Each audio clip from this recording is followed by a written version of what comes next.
Good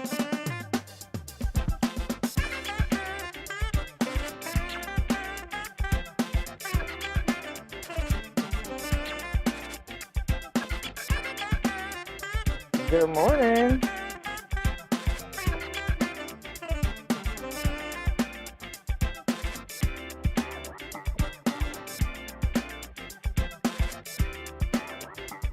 Good morning, everyone, and welcome to the Front Porch here on WBOK 1230 AM. What New Orleans is talking about all day long. I'm your host, Kimber White Dupree. And I'm your host, Graylin Bryant Banks. There we go. See, you switched up. I could not hear you. I know. But good morning. Right. I can hear you now. Say good morning, Lord. everybody. So good morning. To be here. Good morning. How you doing this morning, Kim? I'm cold. Why? I'm cold. I'm in the bed. Early morning stuff with the dogs and whatnot, and once you get cold, it takes you a minute to get warmed up. So I'm trying to warm up right now, but All right. I'm pleasantly happy because that white snow. I don't know, just seeing all of that with the light reflecting off of it, it just causes you to be kind of, this is so lovely. Okay. How are you this morning? Huh? How are you this morning? I'm doing pretty good so far. Trying to stay warm. Trying to make sure that all my people is good. Thus far, so good. But other than that, no. Good night. Freezing. Surreal, actually. Did you walk the fellas last night? So the family did. I y'all? chose not to last night. Well, not last night, but yesterday evening. Once the snow got to the point that it could touch my calf, I was out. Oh, yeah. I was like, yeah, no. I'm okay. Well, mine came up to, it got to my calf, a little under my knee, and I brought Columbus out. Uh-huh. And Columbus is a full breed mutt, right? He got papers. And he's about 15, 16 pounds. He's a mix. So he's not that big, right? And he's got short fur, so we put his jacket on him with his hood and whatnot. He said, all right, let's go, bro. So I picked him up to walk him over the big drifts until we got to the street. And when we got to the street, it was crazy because, they had a few cars that had come through that had packed down the snow in the middle of the street, which made it easier for walking. So we were walking down the middle of the street. No traffic at all. I think I saw two cars in about a 35-minute walk. And what surprised me is I was walking him. I'm like, man, I don't have no little doggy boots. He got on his jacket and his hood, but I know his feet cold. I got on these Timbs. I got on a thick pair of socks, and he walking in this cold. Man, I'm walking with Columbus. Columbus sniffed something and decided that he was going to make a right and go over to the sidewalk, dived into a snow bank, was about a foot tall, and went to jumping through there, looked like that commercial where that lady get that man in that truck, and he come piling through the snow, and the dog come by. I said, look at you. I had no idea that he loved the snow, or at least was not put off by the snow as much as he was, man. I was shocked, but he went to frolicking and jumping, and then he got back out in the street and he shook it all off, and the next 5 minutes he did it again. I was shocked. You never know. You just never know. That has to have been something to see. Yes, indeed. I love that for him, that he's enjoyed it for real. It was kicks. I was like, well, look at you. Came back inside, dried off his feet, whatnot. Man, he curled up in the blanket and was just like, I said, damn, who would have thunk it? I didn't think that dog was no cold weather dog, but hell, he liked the snow. Hadn't had the chance. Yeah, hadn't had the chance to know, or now you know. Well, now I know. I honestly don't want to do it again. I've had enough. I think I can go. I think we broke a record. Yesterday we were talking about. I think it was 1879. I think. I'm not looking at the exact date, but I think it was 1895, I think is what you said 1879 yesterday. when New Orleans set the record when we had 8 inches of snow here. Well, my last count, I haven't seen anything this morning, but as of last night, Bruce Katz said we had 9.5 inches. So that is a record from 1879 and made it to 2025. Then it got broke. Well, yeah, they said hell was gonna freeze over, and it seems like we pretty close to that with all of these strange weather occurrences, and the places that don't have snow is odd because there's no snow in Shreveport right now. Oh, So really? It didn't show a Shreveport? No, there's no Oh, snow you in know what? northern Louisiana. You know what? I remember seeing that because it only covered like half. It came from Houston, and it was like almost on an angle. I'm trying to picture the map that I was when I was watching the weather last night. Whatever this snow snap, cold snap, winter storm thing was, it didn't cover the whole state. It covered like from Baton Rouge down to all the way to the south, and then offshore. So I guess, that would make sense because Shreveport would have been in the upper half of the state of the picture where the storm came, and there was no snow up there. Wow, because Shreveport gets snow. Get snow, yes, that's a normal occurrence. And if you go to school up near Monroe or Ruston and those areas, that's not it's not a shock for them. It's like, right. oh, okay, it's right. snowing here. But here, see, them people got snow tires and scrapers and all that kind of stuff. They got that up there. We don't have none of that down here. Yeah, it is really interesting how these weather situations are happening. I don't know if it's enough to get the idea of people to believe because old people say I'm gonna show you better than I can tell you. Well, even with the showing, is the it's message just old being people say that because I say that too. Well, I wasn't counting you in the old people saying that, but I remember hearing like grandparents and great aunts and uncles saying things of that nature, and it's like now that you're seeing, now that you're seeing it, now that you're touching the stove and finding out that it's hot, do you believe it now, or you still need some convincing? Or you still need convincing, huh? Yeah, it's yes, indeed, man.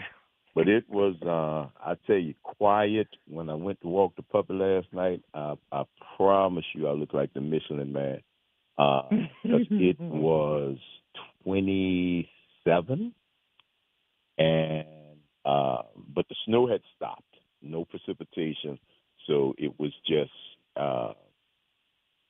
quiet and cold as a grave digger's behind, and just snow everywhere. And there were groups of people out walking. People came out to walk their dogs. Some people just came out to, I think, stroll in the snow because the historicity of this whole thing. People just wanted to say, hey, yeah, I was out there. Not a whole lot of people, but definitely several different groups, all dressed similarly to myself because, baby, it was cold. But it was all right. We worked it out. Yeah, it looked like people having fun, and I keep getting these updates and alerts to tell people to not be driving in the snow. I didn't think that was going to be a need for people to say, like, hey, no, this is not safe for us because we're not equipped, but apparently so. People still are needing to be told these are not safe and normal driving conditions unless you're absolutely, positively need to go out into this weather. Stay home. Stay home. People are still needing to be told that, but I'm hoping that people are considering their own safety as well as others as they are venturing out in cars. If you're walking, fine. But if you're in the vehicles that can cause you and others damage, like, if it's not needed, don't do it. It is, man. It would make sense, and I think there are so many places also that are closed today. They just did Mhm. not reopen, because it did not make any sense with the streets being like they were. Uh, the streets, the weather is still at 24 degrees, so that means that it's below freezing, so the snow's not going anywhere. If you look outside Right. right now, it is a beautiful, beautiful sunlit day, uh, and it is shining on these huge snow drifts that are not going anywhere. They're not going anywhere. It's Mhm. 24. It is Mhm. 9:17 in the morning. It's 24 degrees in New Orleans with the sunshine. Right. With the sunshine, and in addition to that, over the nighttime, because there was no active snow falling, you've gotten some accumulation of black ice, which means you can't see it.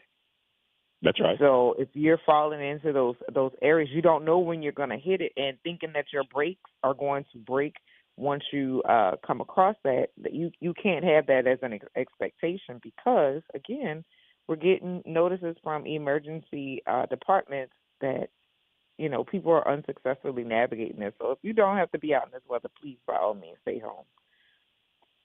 Absolutely. And those of you who are driving around with a brand new set of Maypop tires on your car, Mm. don't drive around. The one thing that can make a difference in this type of weather is good tires. Brakes are good. You got to have your brakes. But I'm telling you, in conditions like this, your tires need to be pretty good. And if you know they're not, if you know your tires are not in good shape, if it's just about time for you to get a new set or close to it, uh, don't go out there, because these streets are not conducive to slick tires or Mm. tires that have lost their ability to grip their That's maximum correct. effect. And you go Mm. straight across a red light, straight across a green light, straight across a yellow light, and be standing on the brakes, because that's what Mhm. happens when black ice and ice are out on the street. So if you don't have to go out there today, if you really can avoid it, you got the second day off, stay home, make a big pot of soup, chill, and I think you'll be all right. For sure. For sure. I hope so, at least. It's the front porch, y'all. Right. WBOK. Because like I keep getting the alerts.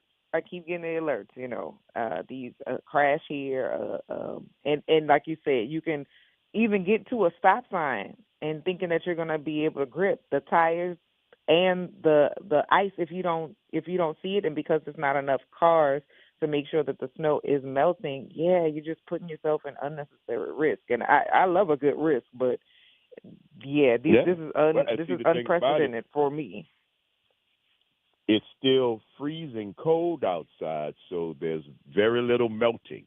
So please be Mhm. careful. Please be careful. We're going to talk more about that, y'all. It's the front porch. WBOK 1230 AM, what New Orleans is talking about. All day long. Don't go nowhere, y'all. Stick and stay. We're going to see you on the other side of the break.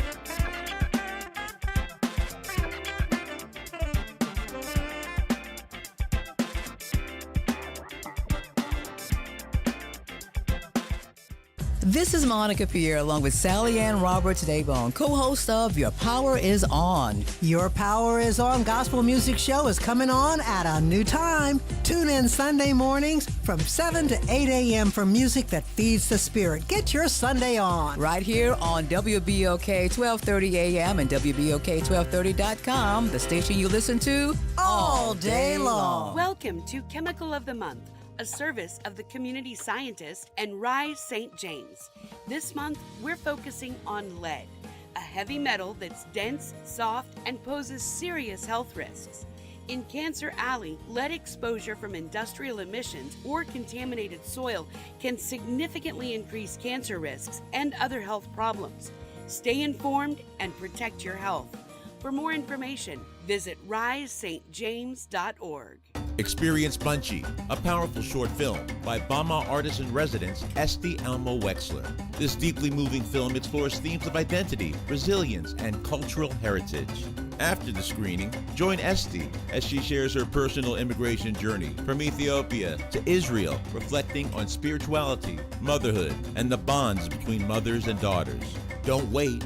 Register now at eventbrite.com. Just search Bunchy on Eventbrite. Don't miss this unforgettable evening, Thursday, January 23rd from 6:30 to 8:30 p.m. at the JCC, 5342 St. Charles Ave, New Orleans. This is a conversation you don't want to miss. See you there. WBOK and LCMC Health are proud to present Keeping You Well Cafe. 60 Minutes with LCMC Health, where the doctors speak directly to the people of New Orleans. LCMC Health is committed to improving the quality of care here in New Orleans, the Gulf South, and beyond. The Keeping You Well Cafe is another way for LCMC Health to engage with the community. At the Keeping You Well Cafe, LCMC Health joins WBOK and local businesses to answer your questions about wellness and health. Welcome to Liberty Bank and Trust, where your financial journey transforms communities. Since 1972, our customized banking solutions power your dreams and fuel your community growth. Every dollar you invest with us circles back to empower more people,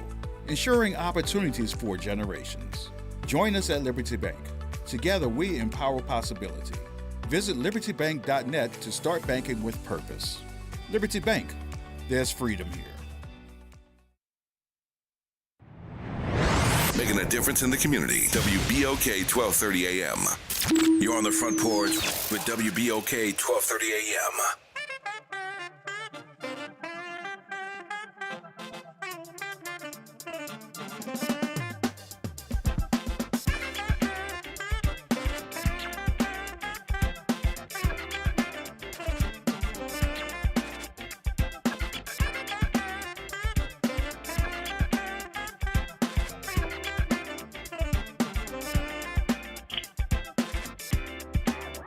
Welcome back, y'all. It's the Front Porch. WBOK 1230 AM, what New Orleans is talking about. All day long. I'm your host, Graylin Bryant Banks. And I'm your host, Skipper White Dupree. Good morning, y'all. Good to have you. That's Brother Nyron, somewhere out in the ether. We still haven't figured out exactly what a brother is, but he is doing an exemplary job, a yeoman's job, bringing us to you as we are wont to do right here on the Front Porch. Thank you for joining us, y'all. Normally we would be coming to you from the idyllic campus of Xavier University, from our studios right at the foot of the overpass on South Norman C. Francis Parkway. But we're not. We are separated. We are scattered. And thanks to the 2025 winter snowstorm in New Orleans, we are using technology to bring today's episode of the Front Porch to you wherever you are. And wherever you are, I hope you are safe. I hope you are inside. I hope you are warm and dry and enjoying this weather and this unexpected extra day off around the whole city. So, yeah, thank you for being with us. Absolutely. And so just a quick update, Nyron is in the seventh ward. That is where he is on today, and that's where he was on yesterday.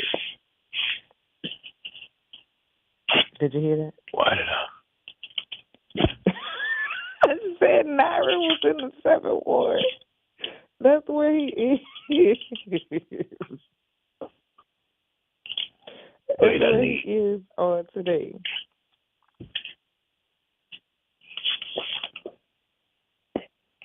We still good over here? Hold on one second. I think I lost you. Okay. While we're waiting, Nyron is safe and he is snug as a bug in a rug with all his hands full as he is putting together all of the music and continuing to support us as we are bringing forth information to you all on this second snow day on the Front Porch. How you like that, man? 2 snow days on the front. Gotta love it. Can y'all hear me? Gotta love it. Kimber, can you hear me? Yes, I can. Okay, cool. Because I just switched some stuff. I'm trying some technology. Put my headphones on. So there we go. Much better. I There we just go. checking to make sure. Huh? I said, there we go. We're good to go. There we go. Perfect. It's Bad Churn Wednesday right here, man. And when did we work last? When were we in the studio? Was that Friday. last week? Yes, Friday. Monday, Tuesday, Wednesday. We have had not quite off, but definitely different. Yes. Definitely different. So I hope y'all enjoying it. I'm still trying to find. Are you able to see the people on the live? Yes, I can still see the people who are in the comments on Facebook. We love and appreciate, especially we have the most loyal listeners on the Front Porch. And so I'm going to go ahead and say good morning to our good people on the Front Porch. We have Cam. She said this morning, WDSU said this morning y'all had 10 inches yesterday. Mark Joseph is there. And his offering is, his first offering is that Nyron is hunkered down with his sugar mama. Lord. Real the elder said he is with his snow bunny, Mr. Producer, and I'm gonna speak for Nyron. Nyron said, not me, not me. While he asked, he said, "How many of y'all made snow angels yesterday?" And my answer to that is 0. But I did watch my son do exactly that. Did you make any snow angels on yesterday? Did I make a snow angel? Yeah. Oh, baby, you do better ask me. Did I make a snow Taj Mahal? No, baby. No. I mean, I know. I'm just asking for the people. I'm just asking for the people. I knew better, but I'm asking for the people. Oh, yeah.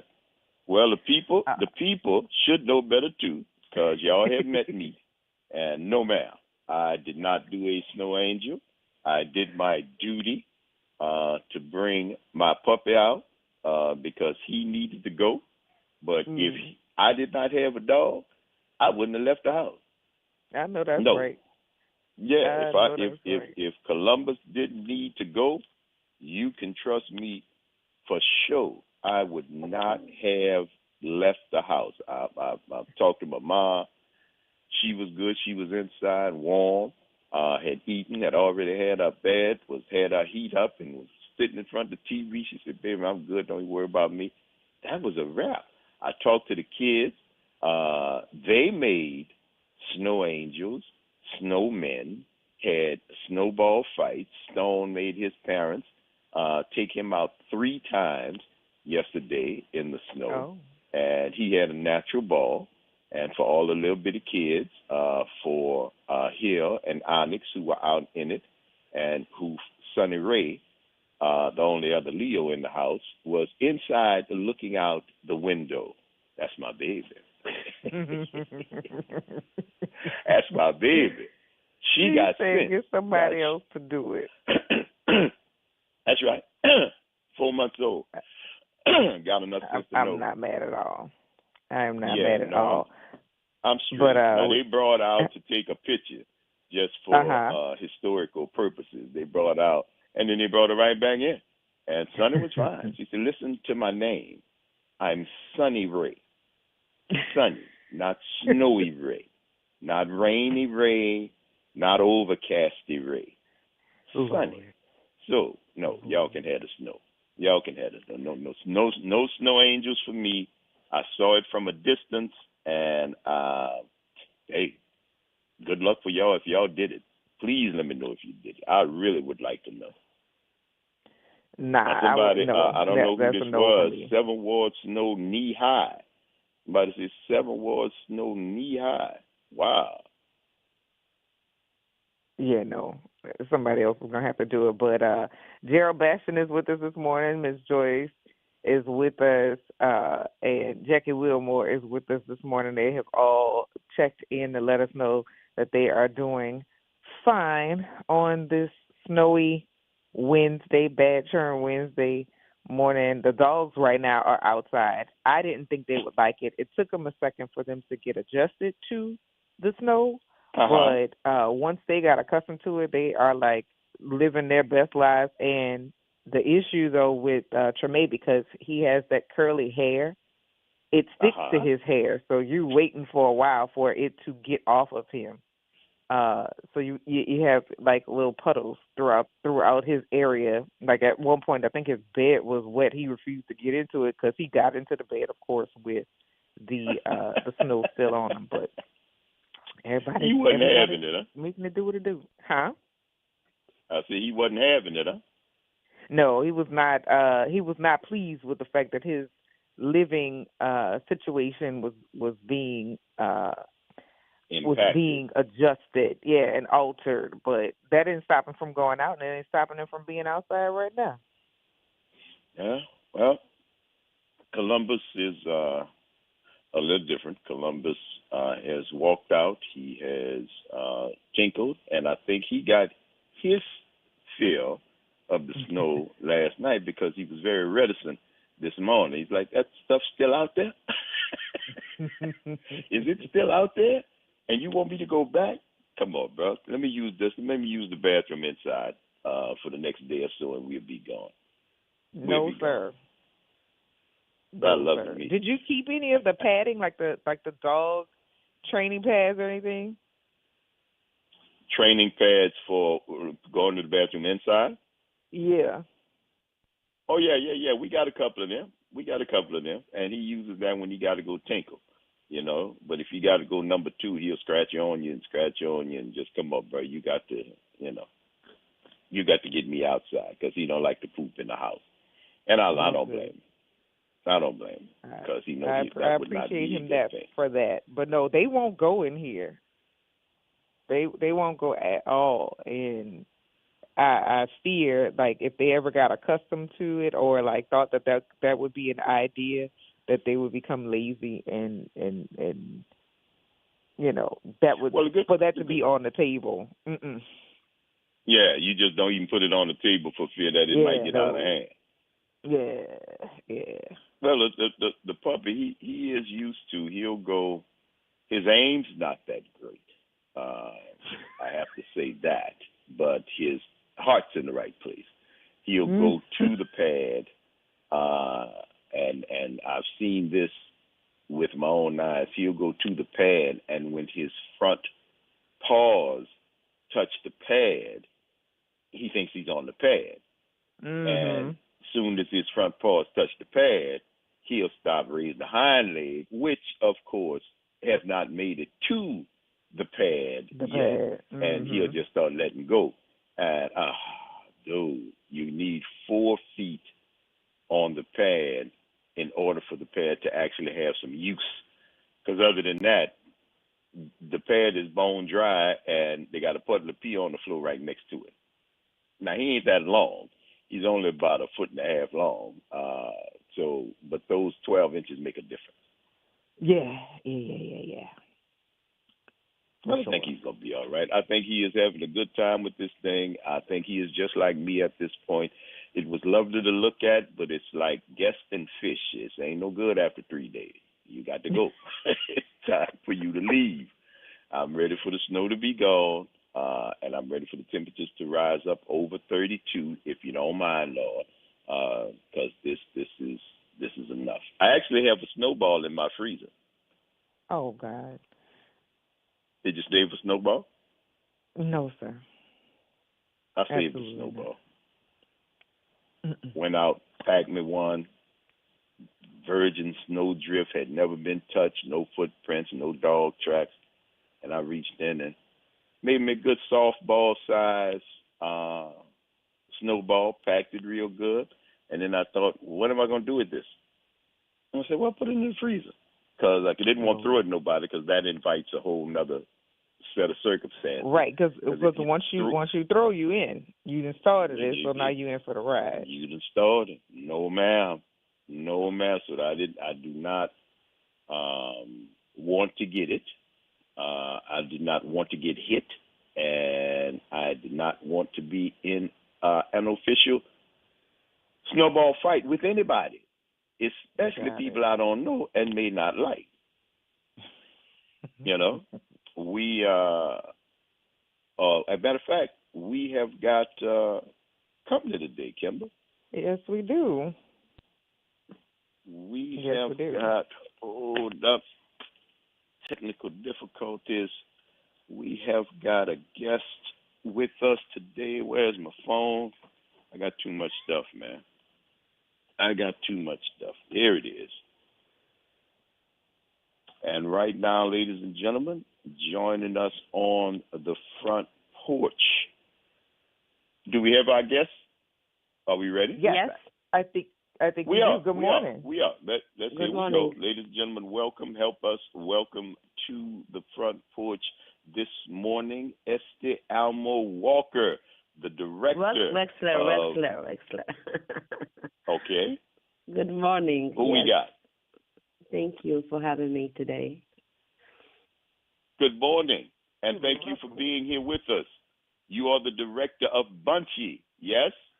Yes, I'm the director and the writer of Bunchy, and I'm a Ethiopian Israeli artist, and I came to teach last semester in Dillard, and now I'm going to screen one of my movies that's called Bunchy.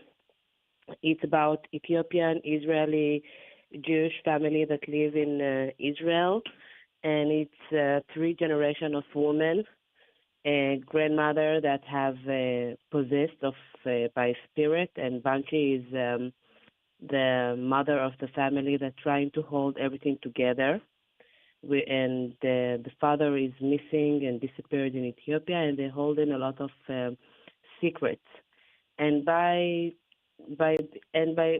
telling this story, I'm revealing the relationship between mother and daughters, and how immigration can tear families apart, and also the family has very magical and mysterious feeling, and it's also something part of our culture and our stories.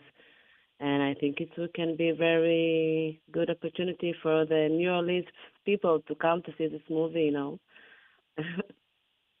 Very good. Now, you are exploring several different themes in Bunchy, which is very interesting to me because you talk about identity, resilience, cultural heritage, but you also talk about spirituality.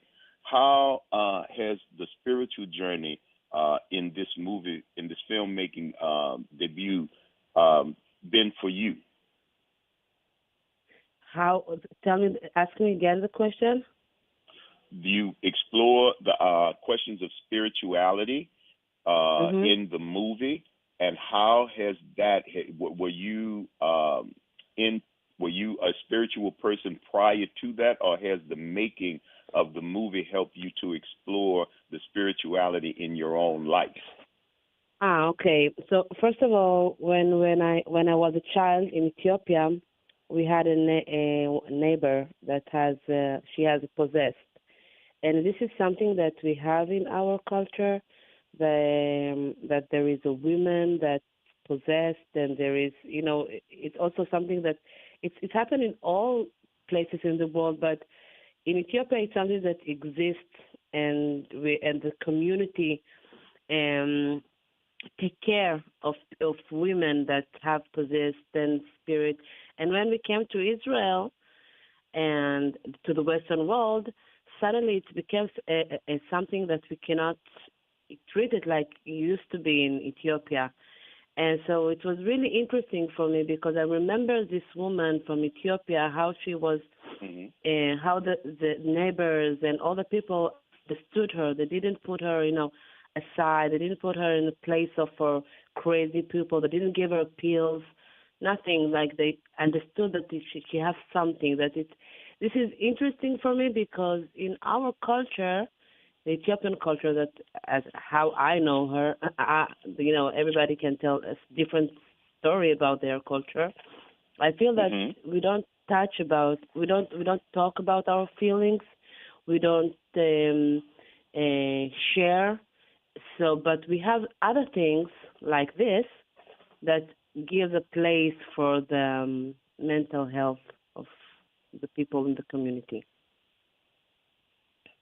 Now, your journey from Ethiopia to Israel, that is very interesting for me because the Falashas, the very early proponents of the Jewish faith, came from Africa, came from Ethiopia, came from where you're from. How was that journey from Ethiopia to Israel, and what was the impetus for that spiritual journey? I came to Israel in 1984. It was a Moses operation. I don't know if you heard about this operation. Is the Israel government and the army of Israel came to Sudan and rescue Ethiopian Jews from there. After the Ethiopian Jew left their villages and everything and went through the desert and really, really scary things and came and went to the border of Sudan, and from there Israel army brought him to Israel, and it's really big operation of 1 year of a lot of operations. I came with one of this operation. We did it, me and my mother and my sister, we didn't walk through Sudan. I don't know. Do you know what is Mossad? Do you heard about the Mossad? Yes, the Mossad. Oh, yes, the Israeli Secret Service. So person from the Mossad came to our place. We used to live there in Addis Ababa, and took us from the Mossad, from our home, and put us in the box. Put us in the box, and this is the way we escaped from Ethiopia. Years after that, I was trying to understand why my story it was like this, why we didn't walk like everybody, why we don't have the traditional story. So I figured out, I understood. No, ma'am, Hello? I'm listening. Go right ahead. Yeah, okay. So I understood that my father was revival, and he was against communist government. And he was at jail, and he ran away from Ethiopia 2 years before of me. And he sent a letter to the Mossad and said to them, "Look, I left Ethiopia, but my wife and my daughter are still there, and I'm really afraid of their life." And this is how they sent a Mossad person to take me and my sister and my mother out from Ethiopia. Wow. I didn't know that it's like in one day, everybody was, like in Ethiopia, everybody was black, and, I was part of the society, and in one day I'm in Israel, everybody are white, talking Hebrew, what happening, nobody talked to me, nobody said to me what is going to be. I think this is also one of the reasons that I became a filmmaker. I felt when I was 4 years old that so many things happened in my life, and I'm only 4 years old, that I have to write it one day and to do something about that. So yes, it's my personal life really influenced me and to become a storyteller. I would imagine you would have to be having that's a blockbuster.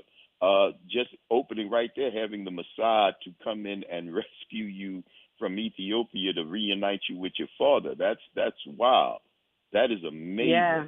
Now, This is a small story of this whole operation. The story of my father, it's much more big and interesting.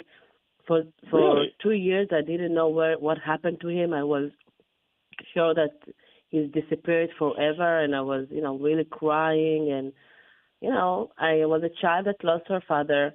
And then suddenly I met him in Israel, and when and after a few years, he started to tell me all the journey that he did in Ethiopia. He changed his name, he changed his identity. He went through Sudan. His story is like James Bond. Like, wow, what? This is what happened to you for 2 years that we didn't know. And so I feel that my story is like the small story in the big story of that. That is my family good. story. Esther, we have to take a quick break. Could we get you to hold on because we want to tell folks where they can come and see Bunchy, but we have to take this break right now. It's the Front Porch, WBOK 1230 AM, what New Orleans is talking about. All day long. Okay. Stick and stay. Y'all don't go nowhere. Thank you very much, ma'am. We will see you on the other side of the break. Don't hang up. Okay.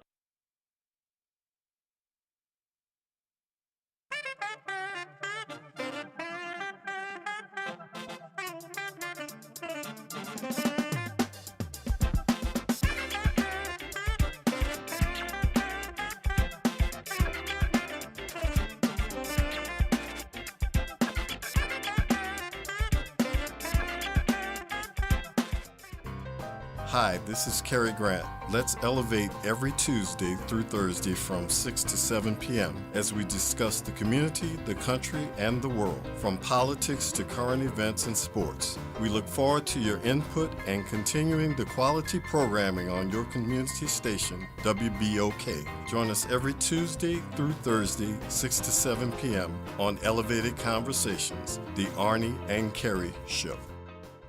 WBOK and LCMC Health are proud to present Keeping You Well Cafe, 60 Minutes with LCMC Health, where the doctors speak directly to the people of New Orleans. LCMC Health is committed to improving the quality of care here in New Orleans, the Gulf South, and beyond.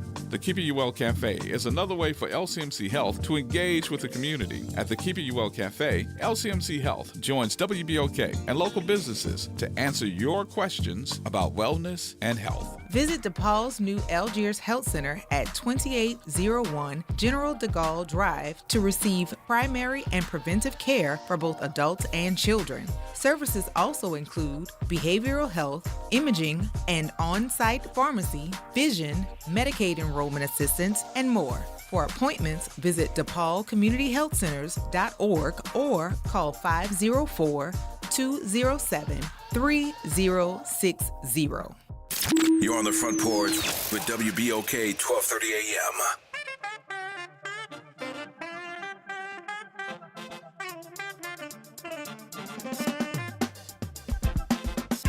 Welcome back, y'all. Hi. What New Orleans is talking about. All day long. I'm your host, Graylin Bryant Banks. And I'm your host, Kimber White Dupree. Good morning. Brother Nyron on the other side of the glass, and we are in the middle of our discussion. A wonderful talk with the director of the film Bunchy, who we have right here. It touches on powerful themes of identity, resilience, and cultural heritage. Now, tell me something.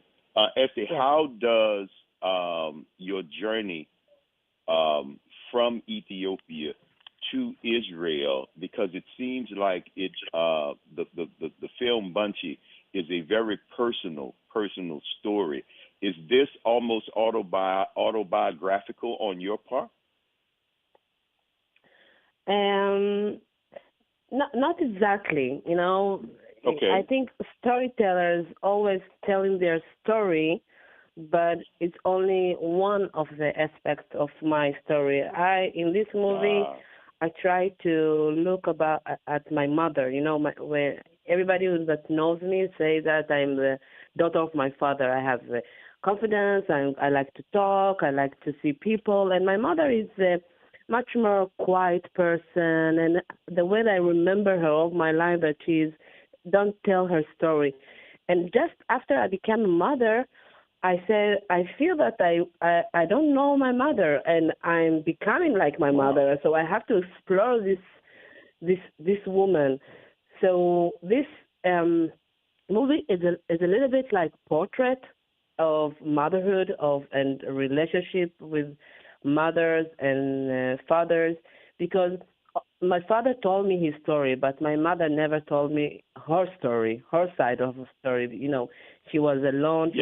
When she had me, she was 17 years old, and she stayed alone with two girls, and her husband ran away from Ethiopia, and she don't have money, and she don't have anything. And how she managed, how she did it, you know.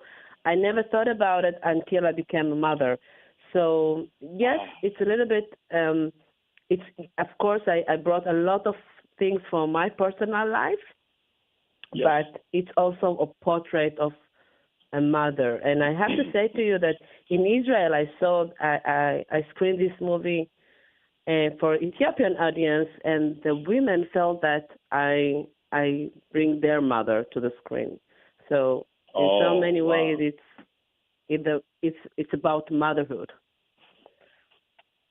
That is just so your mother had a story that is just as film worthy as your father. It seemed like you are a child of resilience, and I see why you became a filmmaker. That is two really, really powerful stories of mother and father and how you came together.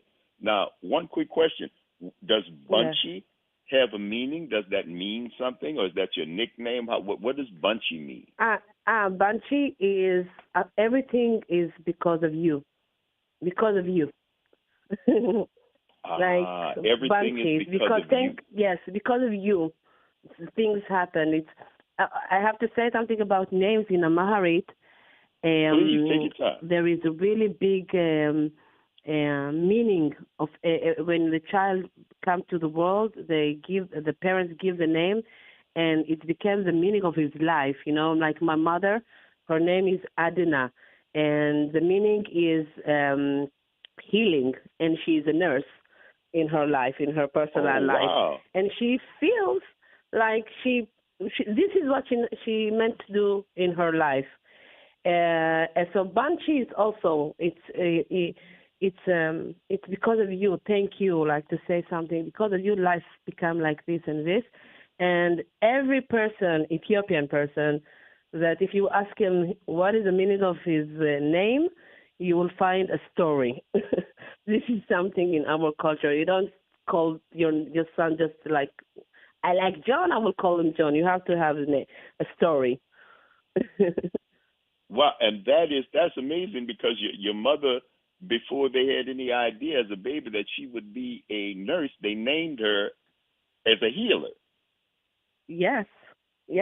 Wow, that is amazing. So the names actually have a whole lot of meaning in the Ethiopian culture. It's not just giving you a name and not having anything. There's a lot of thought, spirituality, and hope that's put into that process, right?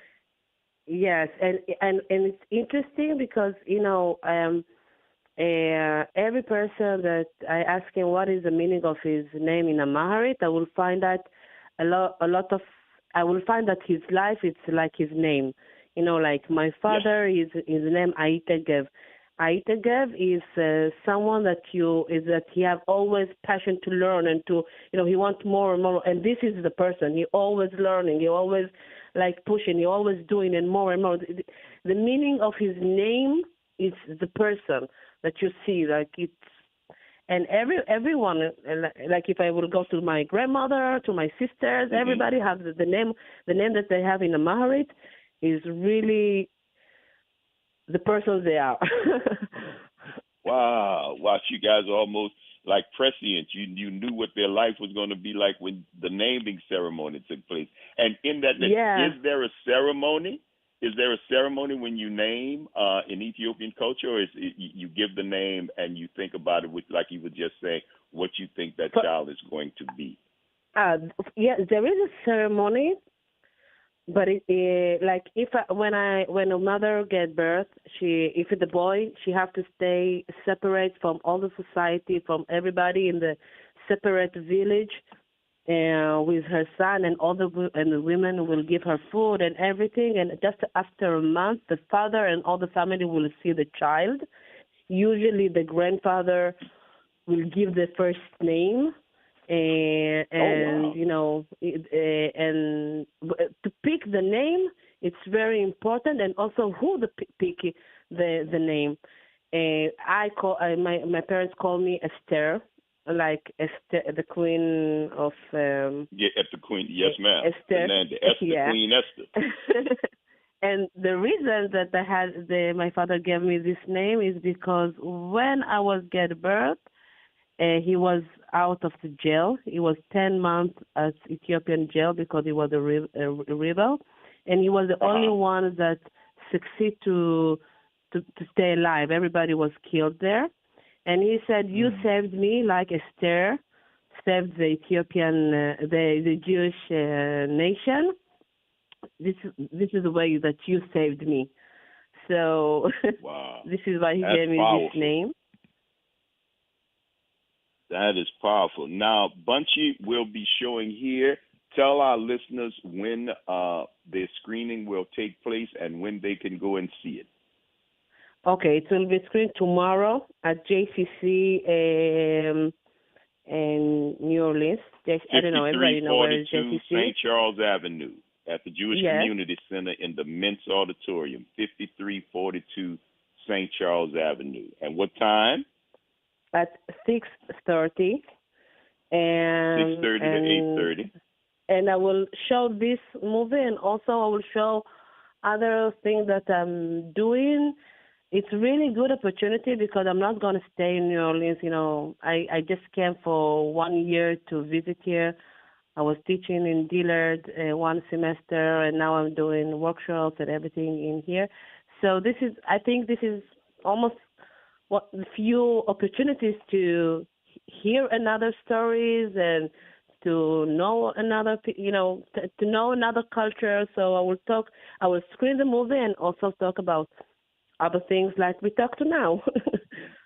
Excellent. Esther Almo Wexler, the director of Bunchy. It'll be shown tomorrow night from 6:30 to 8:30 at 5342 St. Charles Avenue at the Jewish Community Center in the Mintz Auditorium.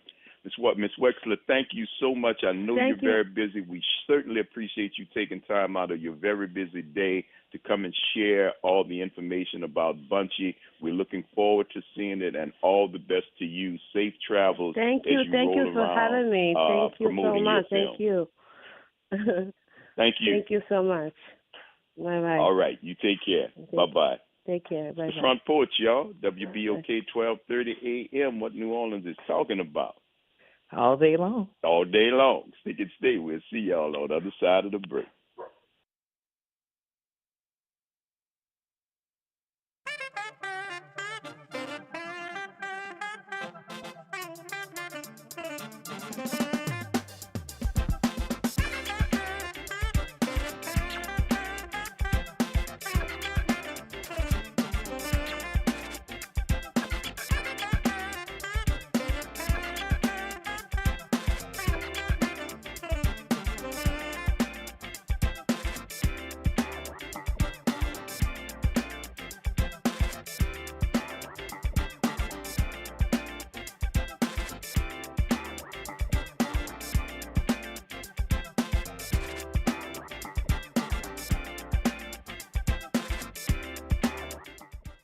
From the campus of Xavier University, WBOK 1230 AM, Go, and Equity Media Station. This news report is brought to you by New Schools for New Orleans. I'm Bree Wood with 4 Things You Should Know with BIN News. Reverend Al Sharpton is calling for a boycott of companies reversing their DEI programs, stating that Dr. Martin Luther King Jr. fought for inclusivity. The National Action Network plans to announce a boycott of at least 2 such companies within 90 days. KKK flyers with derogatory messages are being distributed in cities across Kentucky, Ohio, and Indiana seeking recruits. Officials urge anyone with information to contact the police. Maryland Governor Wes Moore and other black leaders vowed to fight for civil rights during Trump's second term. Moore called President Trump's inauguration speech troubling, and House Speaker Adrian Jones says lawmakers are ready to face new challenges. And after delays due to the Los Angeles wildfires, this year's Oscar nominations will be announced tomorrow by Bowen Yang and Rachel Sennett, live streamed at 8:30 a.m. Eastern. I'm Bree Wood on the Black Information Network, your home for Black News First. New Schools for New Orleans wants to send a special shout out to our partner, the All-State Sugar Bowl. During the holiday break, over 30 teachers have the opportunity to ride in the New Year's Eve parade, and boy, did they have a blast. In addition, we had over 60 teachers attend the All-State Sugar Bowl game. Out of the 60, 11 teachers received a $1,000 gift card to purchase needed supplies to enhance the learning experiences for their students. Thank you, All-State Sugar Bowl, for your commitment to NOLA's teachers. You're on the Front Porch with WBOK 1230 AM.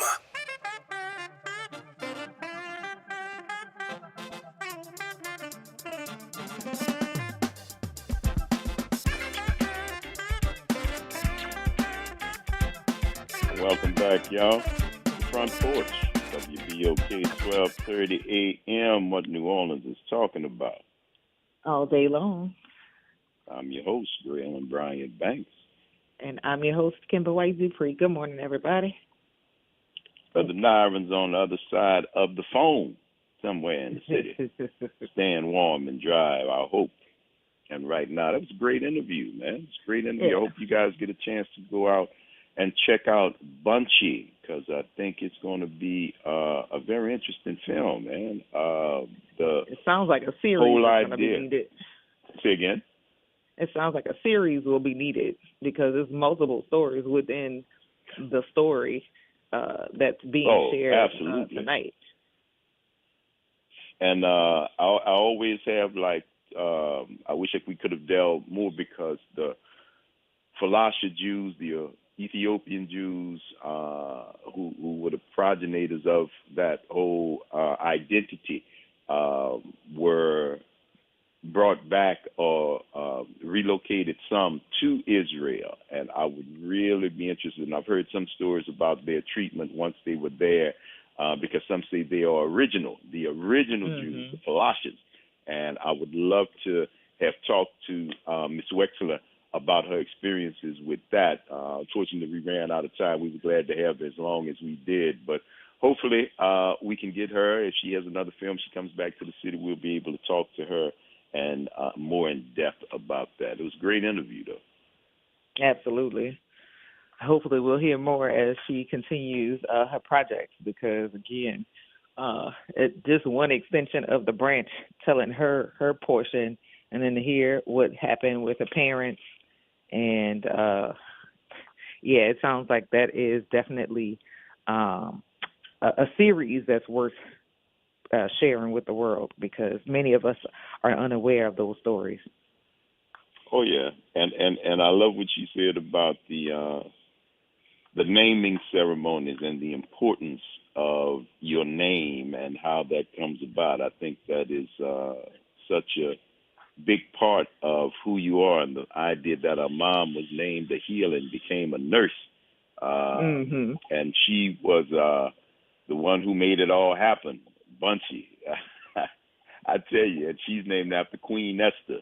So, yeah, man, this that was very interesting. That was very interesting. I would surely like to talk to. I think I may go if the weather holds up, if we are able to leave and return to a semblance of normalcy by tomorrow. I think I may go out and try to check that out over at the JCC tomorrow at 6:30.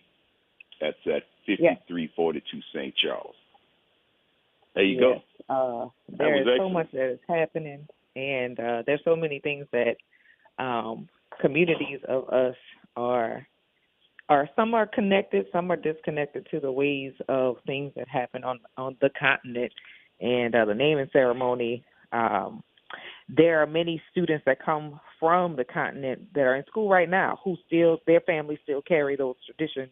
And to hear them speak about, like, there's a duality that they have to continue as they come here to further their education, but they always hold true from where they came. I hope that we continue to start having some conversations to strengthen our nation as it is, that we are operating as I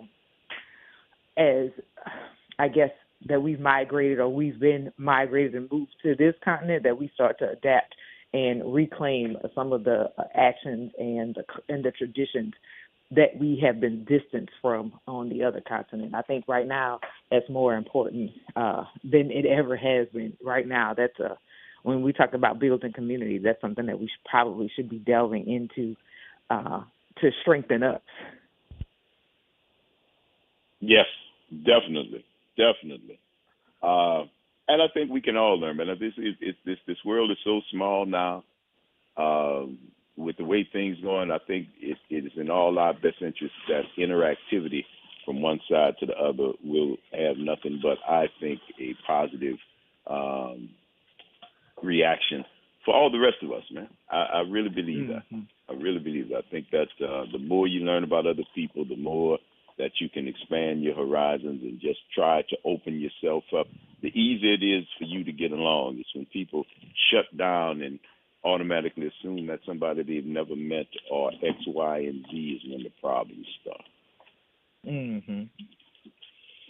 Absolutely. Thank you, El, for joining us right here on Bad Cheering Wednesday, y'all, right here on the Front Porch.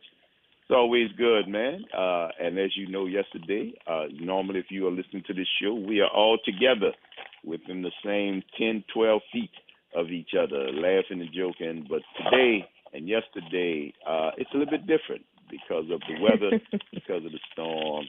We are disparate, separated. We are everywhere in the city, and we're still managing to come together and get this information to you and put out the Front Porch. And I really have to give it to, once again, our super producer, because I like y'all, but I don't know if I like y'all that much. It's a lot of buttons to push. So shout out to Naira for making it happen, baby. For sure. Yes, indeed. Now, what else is going on in the world, y'all? All kinds of stuff that we just all have kinds been. of things. When it snows in All New Orleans, kinds you of tend to things. forget about the rest. You tend to forget about the rest of the world because that kind of tends to throw you off. Yeah, people are enjoying the snow for sure. If you want to see, I did see Madam Mayor LaToya Cantrell make a snow angel on yesterday. She and her daughter were outside of there. Yes, and that was something to see. She and her daughter were in the snow in their front yard, and they had a little snowball fight, and that was good to see her having fun. Absolutely. And enjoying some time at home with her daughter. And, people look at your position and assume that that's all you do, but she is still a mother. Still got a life. Having this opportunity to enjoy that time with her daughter, it was good to see her have some downtime. Absolutely, man. And I know it is, I guess she could have. We still got snow outside. I guess if I really wanted to, I could go outside and make a snow angel. But I don't really want to, and that won't happen. I just, in conversation, and they'll know that it could possibly, but it probably won't. Matter of fact, I'm not even going to give you that. No, it won't happen. It won't happen. I'm just it could happen, but no. And now, if I was walking the dog and fell, tripped over something, misstepped, and fell in the snow, at that point, while you were down there, you might as well. Well, yeah, while I'm already down here, I might as well make a snow angel if I tripped and fell. But to voluntarily dive down into some snow, no, that's not for me. That does not come under my listing of a good time. Yeah, I don't think people think all the way through to the end of the activities, right? Snow angel looks like making a snow angel looks super fun, right? But then because you're waiting in the snow, that's coming back up with you. That's the piece that I don't want. I like to do the first part, but I don't want to do the second part of getting snow off of me or having snow slide into one of the spaces that's where it's going. That I have secured from the snow. Oh, that's where it's going. You got I to don't trust want me. that. See, and that's my thing. There's nowhere in the world that there are parts of me that should never be cold. Should never be in cold. Should never be subjected to cold. Should never be touching cold. No. And if that thing were to happen, then I would be very upset. I don't think I could do it. Now, there's one thing that I did see that I thought was pretty funny. I think the good use of snow was that people were outside, and so they used the snow to keep their alcohol closed. I thought that would be a pretty cool thing to do. But I wouldn't want the snow here regularly enough for that to become a thing. But it was cool to see that people actually did use, the snow like, oh, we're having a party outside. They have alcohol. Ice, don't worry about ice. Put it in the ice. Children. There we go. I think that I may repurpose my snowball in the freezer to actually chill myself a cocktail. That's what I think I might do. I really do. I think I am going to pour myself a cocktail, not right now because it's just 10 o'clock. I think I'm going to pour myself a cocktail and use that snowball ice just because I've never done it. And, we've never had enough snow down here, actually. So I think I'm going to give that a shot. Yeah, I think it's cool that people are having the opportunity for that. But I wouldn't want this to be an occurrence, a regular occurrence, for this to be like, oh, that this is the new thing. No. This is a cool one-time thing. We don't have to do this again. We can say we did it. No, we did it. Yes. That's why I said I am good. I don't know how long. I think it was. I know we've had snow since the 1879 storm. We haven't had this much since then. We've had a couple of smaller snowstorms, and I think if I remember from yesterday, 08 might have been the last one, 18 and then 2. Yeah, about 15, 16 years ago, something like that. 20 years ago. Yeah, about 20 years ago. That was the last one. So I'm good. Every 25, 30, 40 years. Yeah, that's good. That is a good schedule. I'm not going to rush for anything more than that because I don't really want it. But folks were still out in the quarter. Folks were still walking. There were still bars open because it's New Orleans, right? All right. There were still bars open. There were still people who were braving the streets, especially in the quarter. Going down because I think a lot of those folks came in from out of town, a lot of tourists, and they were determined to be out in the snow and find themselves a cocktail in New Orleans. I can't be mad at them, but I wouldn't have done it. I appreciate the walking. The walking piece is important to me. And that is cool for New Orleans. But, yeah, the driving part is the one that's getting me. Stay yourself out of your vehicles, take a stroll, enjoy the weather, or do you really need it that badly? That's the question. Where are you going, and do you really, really need to get there? Do you really need to get there? No, I don't think you do. I don't think you do. Now, the most important question, for those of you who love the mud bugs, y'all know what kind of impact will this snow have on the crawfish season, right? I don't know, because y'all know y'all get them right around carnival time. You got to have them. It's right around there, but I think they're going to be okay because they are cold weather creatures, and all they do is just, when it gets colder, they don't move around as much. So it doesn't hurt them, but they won't be moving around that much. And I think that we're going to be all right. For those of you who got to have the mud bugs, right, I know you were concerned that this cold would kind of curtail your ability to eat them, but I don't think that's going to be the case, not according to the Now, would it affect the pricing, though?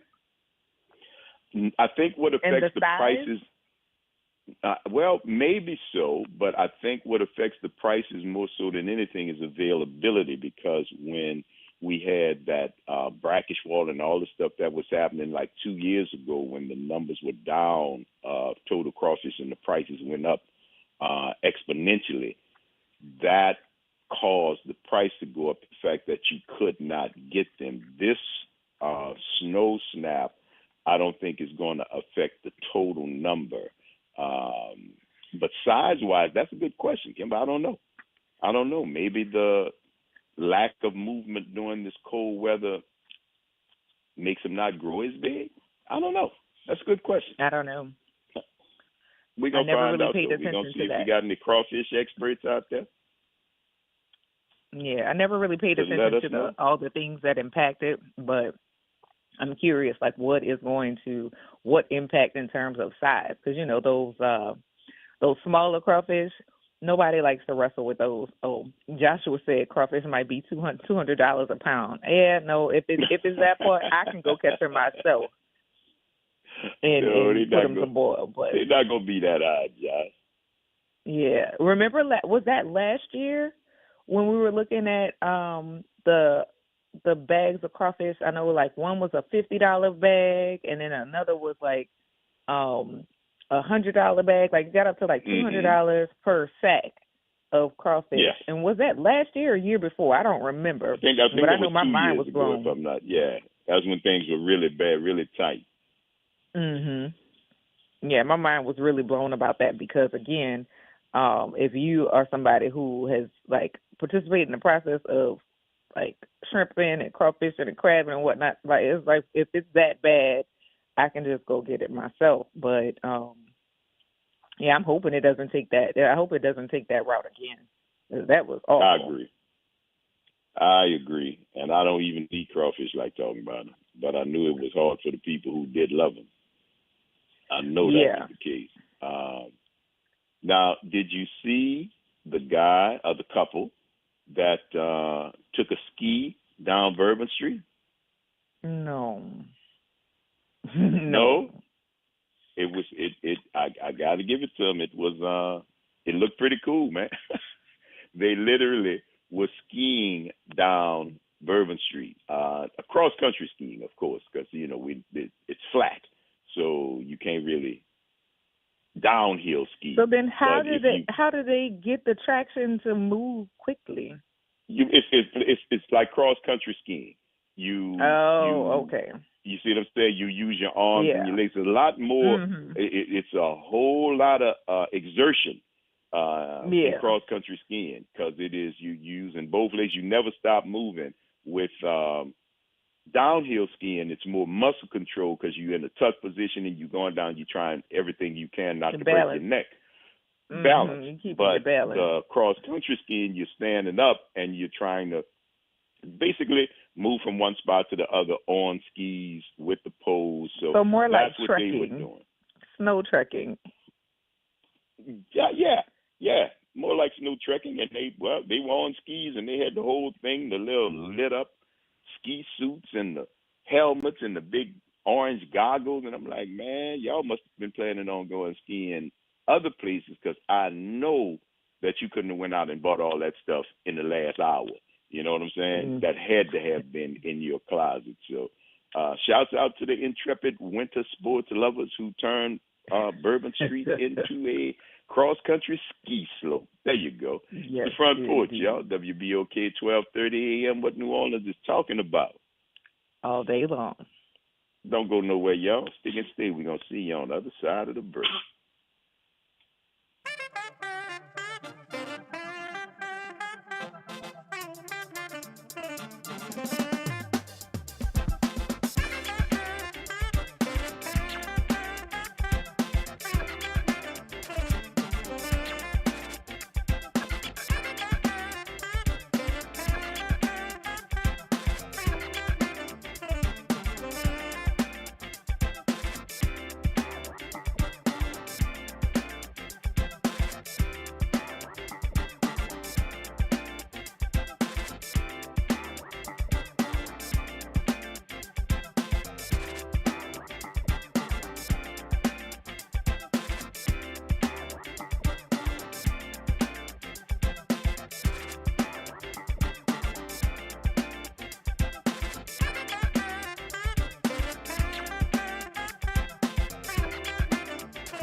Late nights are made for chillin', and you can do just that every Sunday night at 10 p.m. as DJ Wick brings you The Love Zone. It's the perfect way to top off your weekend with your favorite old and new school ballads. So sit back, relax, and let DJ Wick take you to the Love Zone. on WBOK 1230 AM and on the World Wide Web at WBOK1230.com. The New Orleans Jazz and Heritage Foundation is the nonprofit organization that owns the New Orleans Jazz and Heritage Festival presented by Shell. With the funds generated from Jazz Fest, the foundation invests in Louisiana communities through economic development, cultural enrichment, and free educational programs. To learn more about the New Orleans Jazz and Heritage Foundation, please visit us at www.jazzandheritage.org. Saints of God, it's time for us to tell you the truth. It's time for you to start your 21-day challenge. Don't take another day. Do it right now. Call 504-701-4711. That's the Whole Water Stove, Pastor David Impartan Sr., the host of Change Your Water, Change Your Mind. This is the water that's designed to change your body, the way you think, the way you act, and the way you look. Why don't you start your 21-day challenge today? For $35, you can start it right now. Call me so we can set up your appointment. 504-701-4711. That's 504-701-4711. Change your water, change your mind. WBOK and LCMC Health are proud to present Keeping You Well Cafe, 60 Minutes with LCMC Health, where the doctors speak directly to the people of New Orleans. LCMC Health is committed to improving the quality of care here in New Orleans, the Gulf South, and beyond. The Keeping You Well Cafe is another way for LCMC Health to engage with the community. At the Keeping You Well Cafe, LCMC Health joins WBOK and local businesses to answer your questions about wellness and health. Making a difference in the community. WBOK 1230 AM. You're on the Front Porch with WBOK 1230 AM.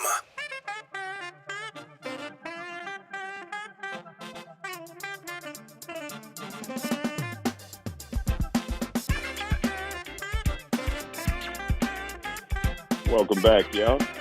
Front Porch, WBOK 1230 AM. What New Orleans is talking about. All day long. I'm your host, Graylin Brian Banks. And I'm your host, Kimber White Dupree. Good morning. It's Brother Nyron pressing the buttons and under control, making sure that we are coming to you wherever you would happen to be. Thank y'all for joining us on this second snow day remote broadcast Front Porch amalgamation, the way we do things, y'all. Who knew that this was even possible? But even in the midst of the snow day, you can get your taste, your share, your part of the Front Porch, and we can get our pleasure from giving it to you. It's a pleasure to have y'all here with us every time. Who else we got on there? Because I am still not, well, y'all know I don't do Zuck and them people because I'm about to lose Insta. So I don't know how y'all going to be able to contact me other than calling me on my phone. Because I ain't going to have none of the stuff. I'm about to get rid of it all. Well, that's the goal, right? There are different platforms, some black platforms that have been developed, and then other, like I don't know if you've heard of Blue Sky. The creators, I think, of Twitter have created that. That's an option. You have Fanbase, which is a TikTok-like, which is created by black creators. And there are other things that are going to pop up in this place. I mean, if you remember Tumblr and Vine and MySpace and all of those other things who have gone the way of non-existing anymore, people are going to gravitate to places when they get enough of not being happy or being treated how they would prefer to be treated in uncertain places. And some people will stay because they're like, I'll just deal with it the way it is. So if people want to get rid of it, cool, I'm fine with it. I've used it less and less, social media over the last year. Yeah, last year. I reduced my usage, and, you know, maybe we'll find a different distraction and start having actual face-to-face meetups and having conversations versus virtual ones. That's what I like. I'm going back to business signal. You know, you can catch me, you can catch me. If you can't, you can't. No messages, no call forwarding, no star signal. I'm going all the way back before. I'm going back to a rotary phone, business signal, and operator. There you go. There you go. Rotary phone, business signals, and operators. You know, that's what I think we are missing right up and through here. Because I'm just being, I've fallen out with, not fallen out in a bad way, but the bloom is off the rose when it comes to social media in a lot of ways for me, especially right now, because you are going to have just a proliferation of just hate and foolishness and bad vibes, and I don't feel like subjecting myself to that. So I think I will take a major hiatus from the whole social media thing. And the only one I still have, because I got rid of Facebook in 24, and may do the same thing with this one in 25. Like I said, its importance has waned, and its relevance for me has, like you said, it's not doing the thing it used to do. So it is what it is, and I hope that people will get into having like face-to-face conversations, like versus the social media debates that drain a lot of time and energy. So yeah.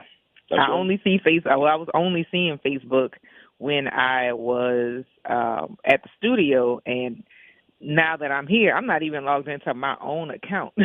I'm just able to, you know what I'm saying? I'm able to see. No, sir. No. I just don't have the interest into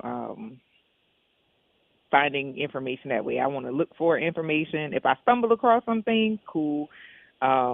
But I want the information that I get to be something that I'm actually seeking versus just having stuff fall in my lap and fall in my face. All right. I'm fine with it. Well, bad cheering Wednesday, y'all. You know how we be done, because this is definitely that. Bad cheering Wednesday.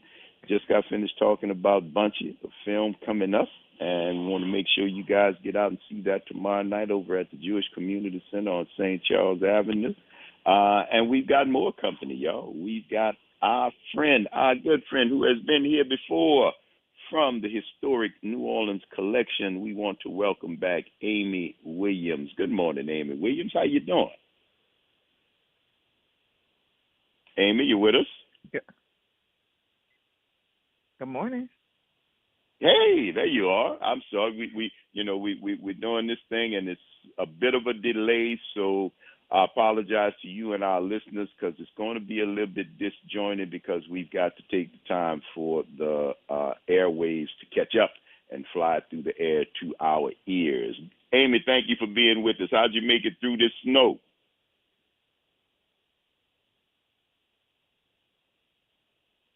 Amy? Oh, maybe we have a bit of a little bit more of a delay. I thought I heard her.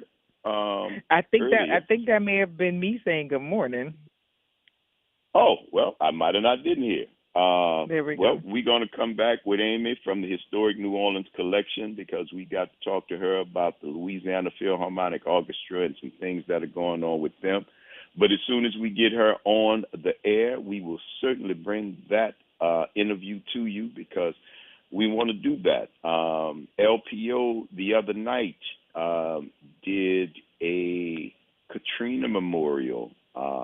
Terrence Blanchard, who is now the artistic director for the San Francisco, is it SFJC, San Francisco Jazz Collective, or something like that. But it's a major position up in San Francisco. But he flew home to direct the LPO and to be featured the other night for his full-length musical piece about Katrina.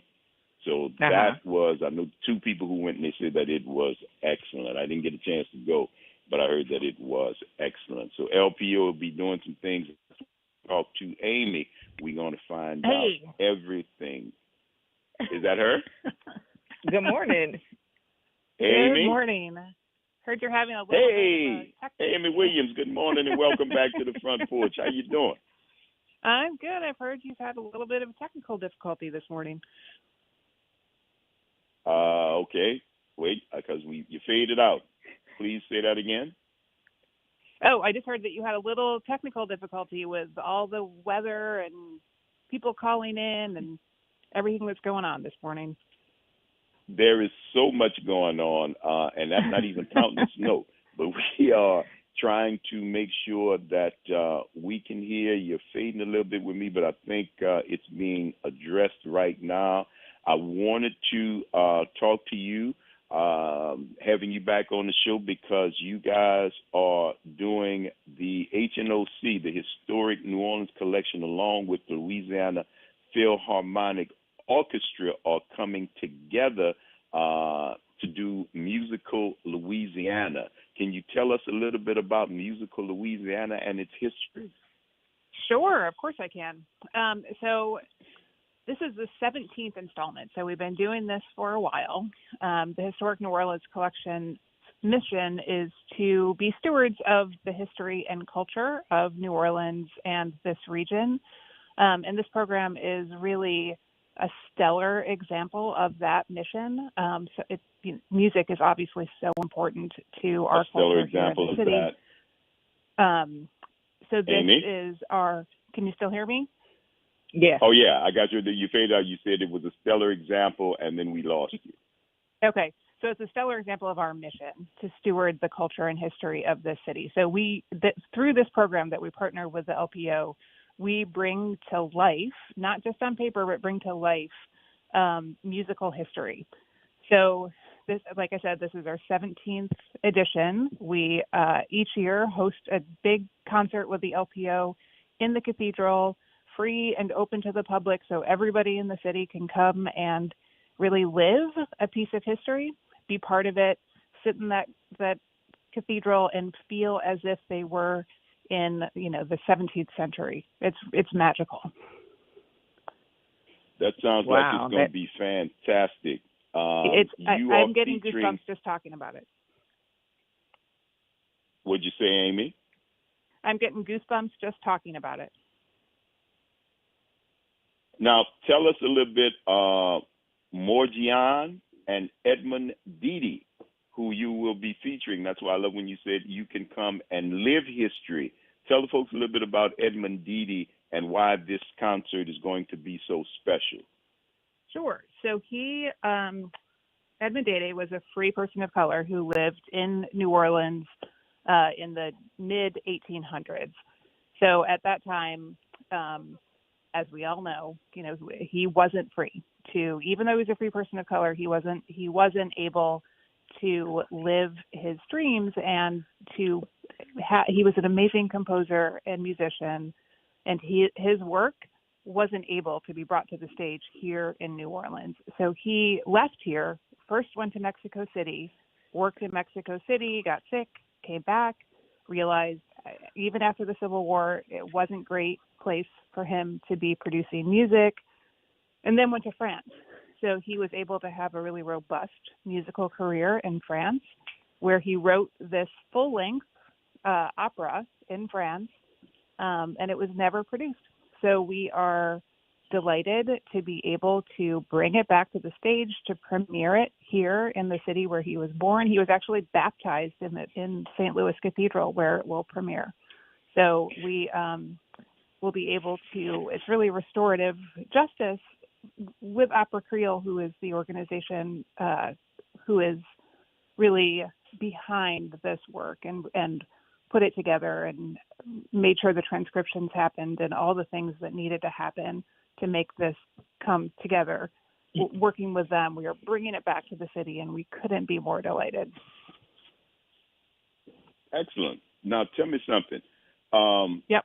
Was the work in the hands of the Historic New Orleans Collection, the work that is going to be featured along with the LPO? Did you all have that? Was that part of the historic collection?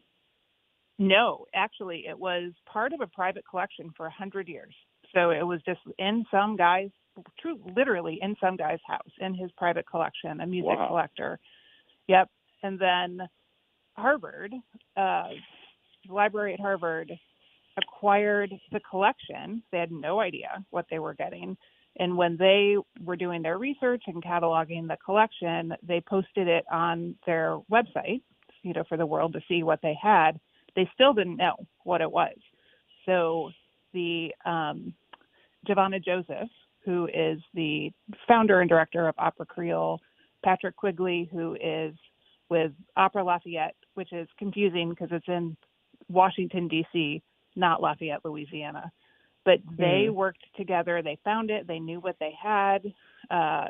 Somebody at Alfred Lemon, who is sadly now deceased, who was the director of our research center, all quickly realized what it was. And that was about 2011, 2012. And then they realized what it was and started working on it really at that point. So Harvard had no idea. They just acquired this collection. It's kind of the fun of acquisitions, right? Like you don't necessarily know what you're going to have. So it was just buried for 100 years. The beauty That's of it amazing. is that the fact that they found out, or at least it was out in the open for somebody to discover what it was, because the original owner had not had any clue of what they had in their possession. But to know at this point is that works that were unheard or even open for the public to have the access to, it's one of those I guess not even free things. We've heard a couple of those stories on the Front Porch where things had gone, air quote, lost and have been rediscovered, and now it's being put on display. And that's a beautiful thing to know that that the communities or the people who are interested in hearing continued works are getting that opportunity to do so. Right. I mean, that is part of the Historic New Orleans collection is the Williams Research Center, and we have about 1 million objects that belong to the city. You know, they belong to the people, and we are always. This came from Harvard, but collections in general that are open to the public, that's what they do. That's what they're for. They're to connect the objects and connect the research and connect this history with the people in the city. And many, like us, do it for free. It's part of our mission. It's why we're here. So I would encourage everybody out there to head on down to Charter Street to the Williams Research Center. That's our local kind of iteration of that collection. And come in and explore your history. Look up your house. Look up your family's lineage. Jari Anara is our family historian. He knows more about the history of the genealogy of the people in this region than just about anyone else around. It's really, I can't explain what a fabulous resource it is for the people in the city. Now, this event, Day stayed hidden for hundreds of years. This masterful work, but it was done here in New Orleans, which is a significant chapter of New Orleans' musical history, when those types of work were being composed and written and performed by free people of color. The idea that it had been unearthed in somebody's collection is kind of historic. So is the idea of playing this opera written by a free man of color so many years ago, am I right to say it's a historic event? Well, it wasn't. I mean, it wasn't performed here. So he had to leave New Orleans. He had to flee. So the mid 1800s was not a place, not a welcoming place or a healthy place for a Black man to be producing music at that time. Right. So he never, it never was. This opera was never was performed. Was just written. Never was. Right. So Black men at that time, their work was never really brought. It wasn't taken seriously. So he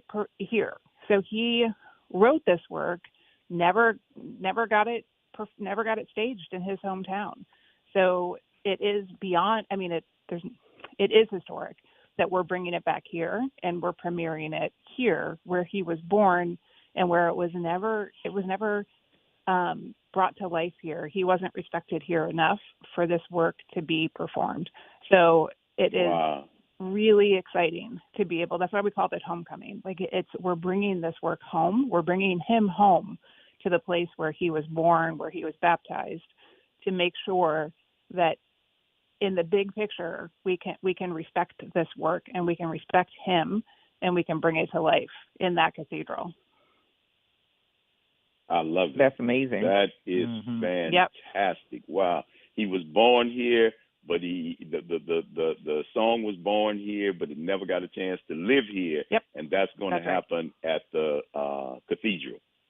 That's right. That is fantastic. It was written in France. I mean, Would he did give write the it folks in the France. times and dates of when this historic performance of Edmond Dédé's, am I saying it right? Morgian? Morgian, you got it. It's hard. It took me a while to Morgian. learn it. There you I go. have to say.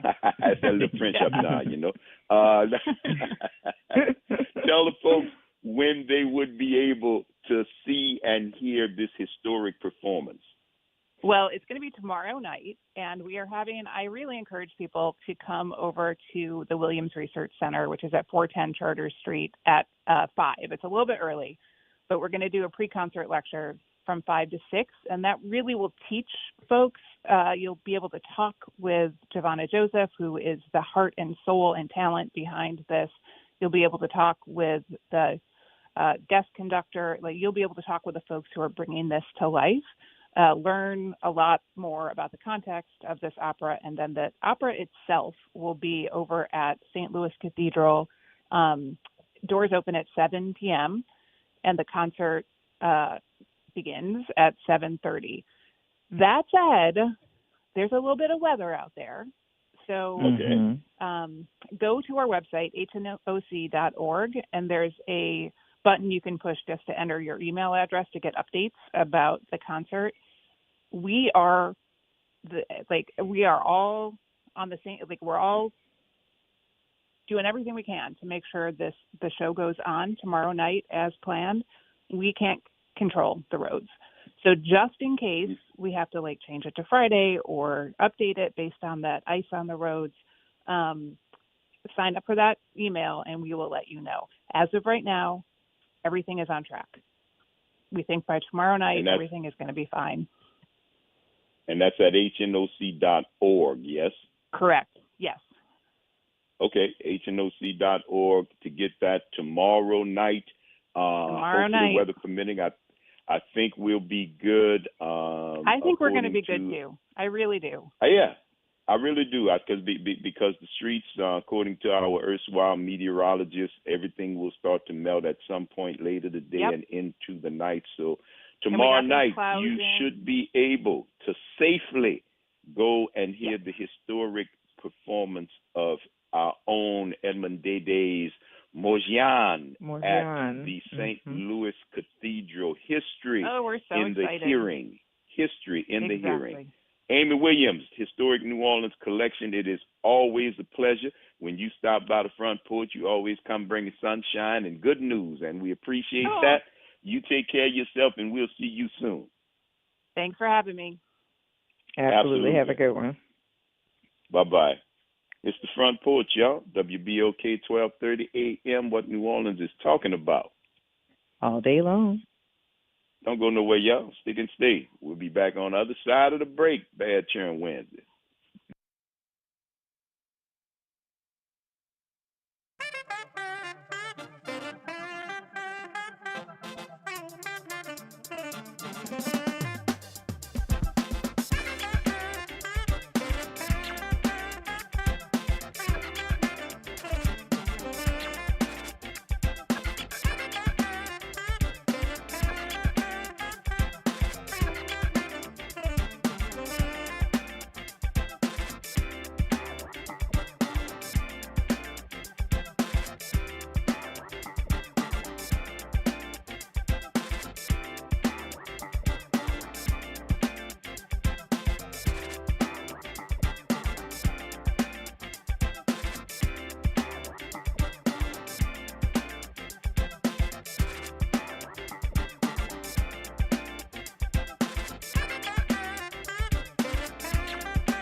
This is your news update for WBOK 1230 AM from WDSU.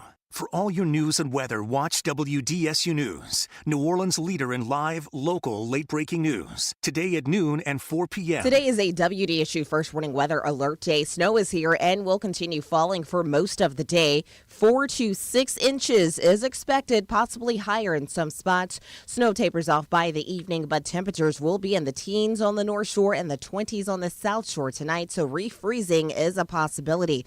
Extreme cold warning goes into effect this evening through tomorrow morning. Temperatures feeling as cold as 9 degrees. From the WDSU First Warning Weather Center, I'm Raven Risha. Hi, I'm Leo Jackson, host of Sunday Gospel here every Sunday morning, 5 a.m. to 7 p.m. and 12 o'clock till 2 p.m. You don't want to miss this move of God. It happens only on WBOK. You listen to all day long. The new year brings new health goals and wealth goals. Protecting your identity is an important step. Your info is in endless places that could expose you to identity theft, leading to lost funds. LifeLock monitors millions of data points per second. If your identity is stolen, our restoration specialists will fix it, guaranteed, or your money back. Resolve to make identity health and wealth part of your New Year's goals with LifeLock. Save up to 40% your first year with promo code NEWS. Visit lifelock.com. Terms apply. WBOK and LCMC Health are proud to present Keeping You Well Cafe. 60 minutes with LCMC Health, where the doctors speak directly to the people of New Orleans. LCMC Health is committed to improving the quality of care here in New Orleans, the Gulf South, and beyond. The Keeping You Well Cafe is another way for LCMC Health to engage with the community. At the Keeping You Well Cafe, LCMC Health joins WBOK and local businesses to answer your questions about wellness and health. Visit DePaul's new Algiers Health Center at 2801 General de Gaulle Drive to receive primary and preventive care for both adults and children. Services also include behavioral health, imaging, and on-site pharmacy, vision, Medicaid enrollment assistance, and more. For appointments, visit DePaulCommunityHealthCenters.org or call 504-207-3060. Welcome to Liberty Bank and Trust, where your financial journey transforms communities. Since 1972, our customized banking solutions power your dreams and fuel your community growth. Every dollar you invest with us circles back to empower more people, ensuring opportunities for generations. Join us at Liberty Bank. Together, we empower possibility. Visit libertybank.net to start banking with purpose. Liberty Bank, there's freedom here. You're on the Front Porch with WBOK 1230 AM.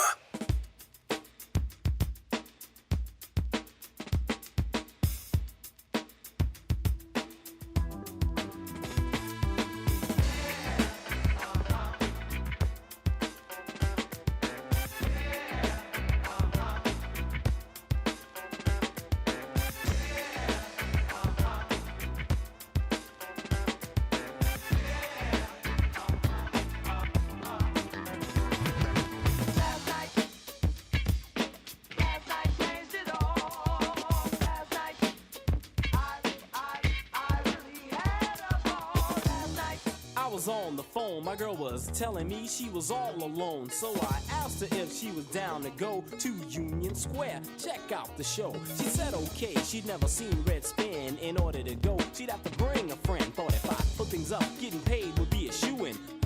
Wonder what Playboy's doing. Called up Play and asked if he'd do me a favor, help me get skeezed. He said, alright kid, I'ma do this for you, but make sure I get a piece too. He gave me the sign, I gave him the cue. Picked me up in his BMW. Last night changed it all. Last night, I really had a ball. Last night. At the house we just maxed. The girls came out ready to attack. Mine was dope, but his was whack. Play looked at me and said, yo, I ain't with that, I'm out of here. He wanted to lose her. We got in the car, he began to abuse her. Broke on her face, said it was a crime. He said, your head's so bald I could read your mind. I closed my ears, tried not to listen, laughing so hard that our play was dissing her.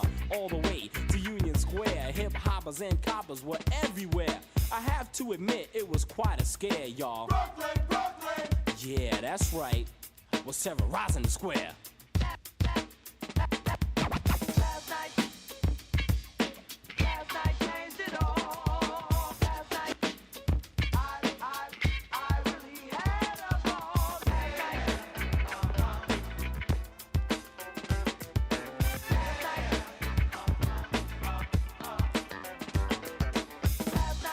should have stayed at home. Now I'm stuck with a girl who won't leave me alone. Stop in the car to end this ride. Stepping online to get inside. Getting ends together to pay my fee. And choked when she said, Playboy is treating. no, I ain't paying. You know what I'm saying? Yo, don't listen to him, girls. Hey, he's only playing. She was lucky, word, cause I was set to ill. But Kid Wink slipped me 10 and said, chill. We were finally aside, man. The music was dope till a true bum rushed the guy for his rope. The next thing I knew, a war broke out.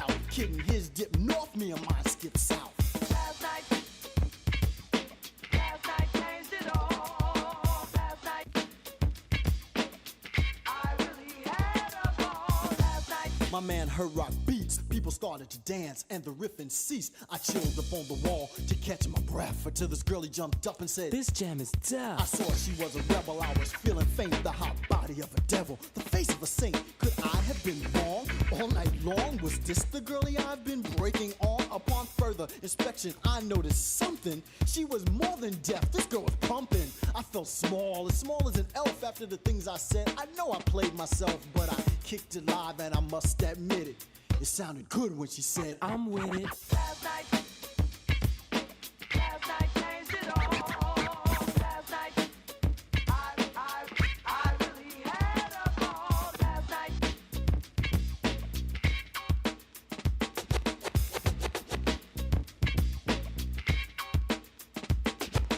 Last night.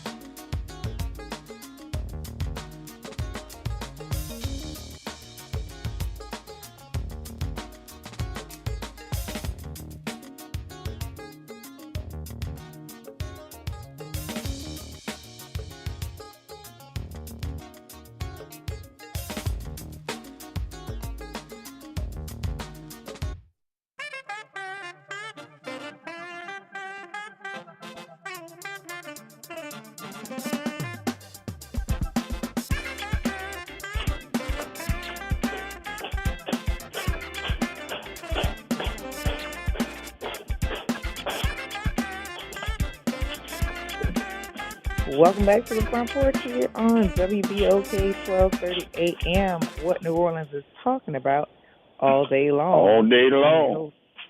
I got you. But why Dwight. Dupree? And I'm your host, Graylin Brian Banks. So Go ahead, I have you a can true finish. story to tell right now. All right, So tell the story right now. That song You telling it? last night. Huh? You telling the story? Yes. All so right, here we go. The song last night with Kid and Play. I played that tape until it popped. And while I was hearing it when it first came up, when I first played it, I thought he was playing the original version of the song because, of course, rap music at the time, they sampled a lot of music. You didn't have a whole lot of, digitized music. You would use the music from time before. And so when I heard the intro, I was like, man, I was listening to the song, but what I thought it was going to become, I was like, I wish he would play the song by Kid and Play. But when I heard last night, I said, oh, yeah, that is. Okay. So I was super excited.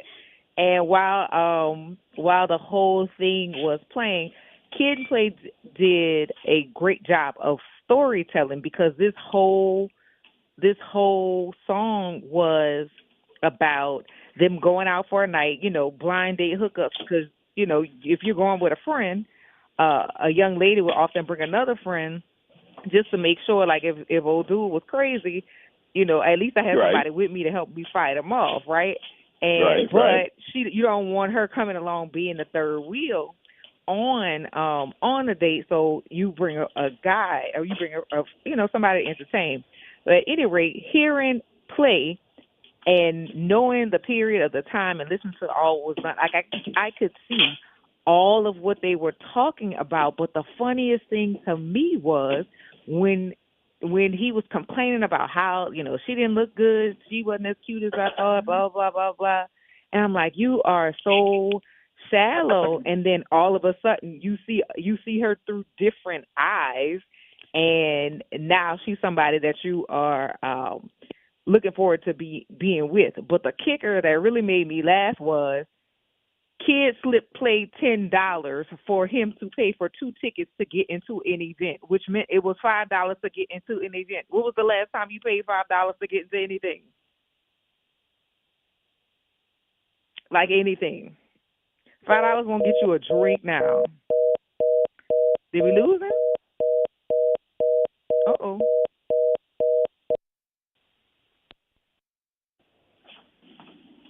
Hey, I lost you. Click me back in. Oh, okay. No, but I was saying, like, when was the last time you paid $5 to get into a club or get into any event? You're not paying $5 to get a drink. You paying $5 to get in trouble. Hello? That's the only thing you're going to get for $5 nowadays. Trouble. Yes. But it was really, really cool to hear that one. That was a definite blast from my past because I do all the words. And just having... I've seen that phenomenon. I've seen that when it's one of them ones that makes the tongue expose itself. This one didn't. It wasn't a tongue popper, but it was definitely a bop. Because like I'm going like, yeah, you still remember the words to this song? But yeah, that was good time. Good clean fun.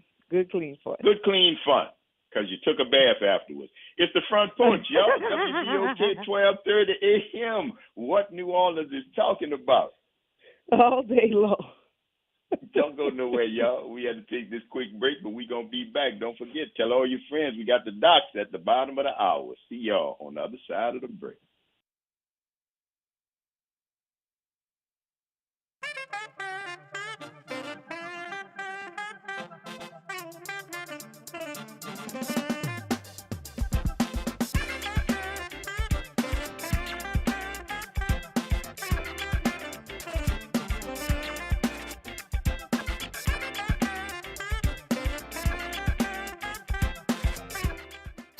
From the campus of Xavier University, WBOK 1230 AM, Go, and Equity Media Station. This news report is brought to you by New Schools for New Orleans. I'm Bree Wood with 4 Things You Should Know with BIN News. President Trump will sit down for his first Oval Office interview of his second term. Trump will have a conversation with Sean Hannity on Fox News at 7 p.m. Eastern Time this evening. It will be a pre-taped interview.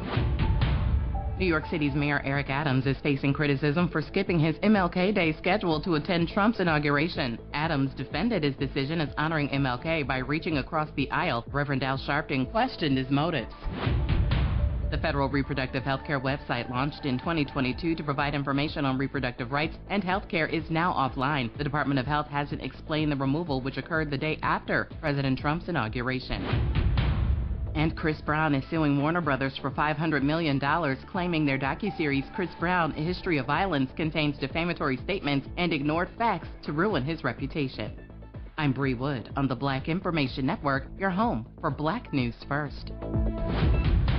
New Schools for New Orleans wants to send a special shout out to our partner, the All-State Sugar Bowl. During the holiday break, over 30 teachers had the opportunity to ride in the New Year's Eve parade, and boy, did they have a blast. In addition, we had over 60 teachers attend the All-State Sugar Bowl game. Out of the 60, 11 teachers received a $1,000 gift card to purchase needed supplies to enhance the learning experiences for their students. Thank you, All-State Sugar Bowl, for your commitment to NOLA's teachers.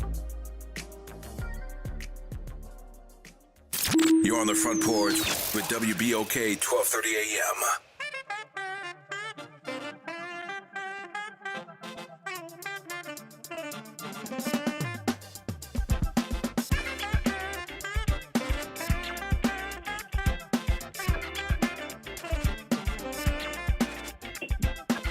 Welcome back, y'all.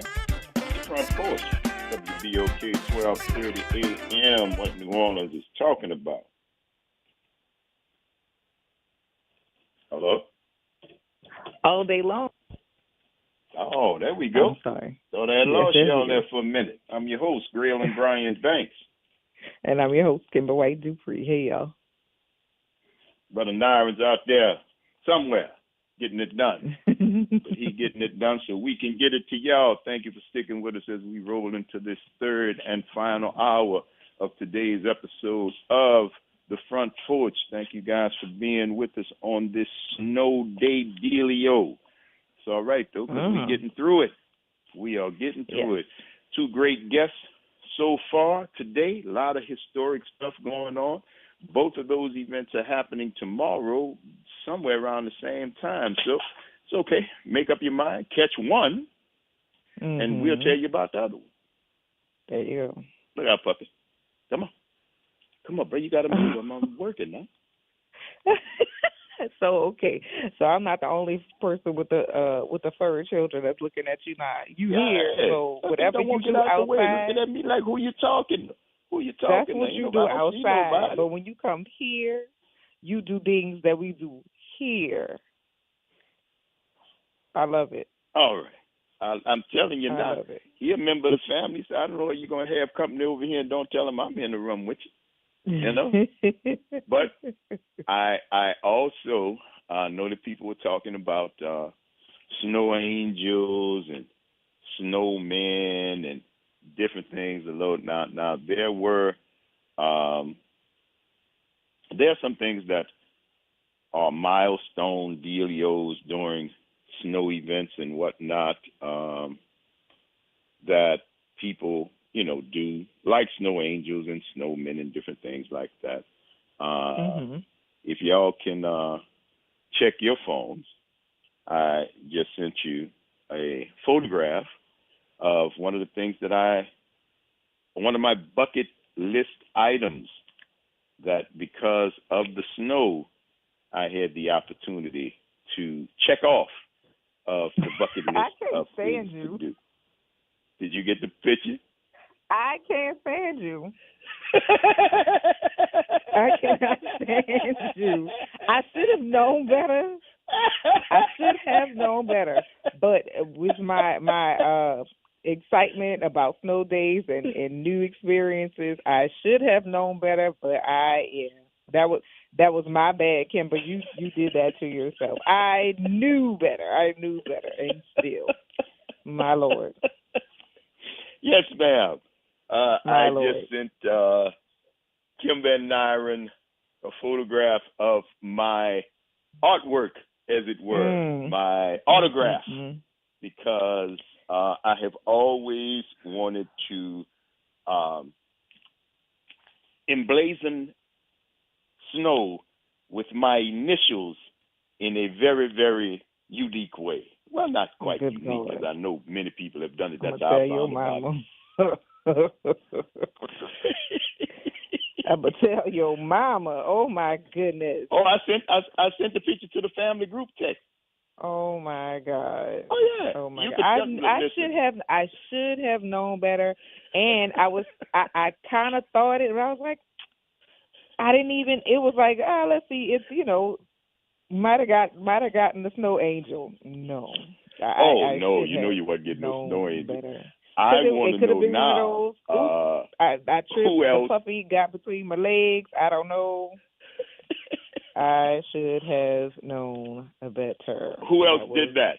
Fellas? Well, ladies, I'm going to have to ask y'all too, but it would be kind of difficult. But, fellas. I am unable. How many of you all christened the snow? I did, with my initials. And I took a picture of it, and I sent it to my family with the caption, "One more bucket item list checked off." My goodness. So there you go. My goodness. I should have known better. But I thought you'd get a kick out of that. That was me. I can't see the comments, man, or anybody. What did they say? Let me dip back in here to see if anybody has said anything just yet. Oh my God, not yet. Nobody's commented, but I'm sure the comments. Can anybody guess? Can anybody guess? I'll give you a hint. It's not Trivia Tuesday, but if you know me, you've been listening to me for a while, and there is a pure, undriven snowdrift in my backyard, a private backyard, and then I scratched off an item on my bucket list. Good Lord. Nobody had said anything as of a few moments ago, but I'm sure the comments and you can see it too. I think it was pretty good, right? You can make out exactly what it was, right? Sir. There you go. My initials. and a little flourish. I am unable. And a little flourish well, because I'm glad I had that you were some able extra. to check that off of your My bucket list. Mhm. Mhm. Nobody Lord help else? us all. Not yet. Let me see. No, I mean who nobody said else anything. did it. Is my question. I mean, I can see if nobody else called in. That's fine. But I don't fellas, know. Come on. Well, I just heard somebody. I just saw somebody said. Mark said it's too cold for that. G. No, it ain't. Gerald It didn't take said long. done whiz the initials. Yep.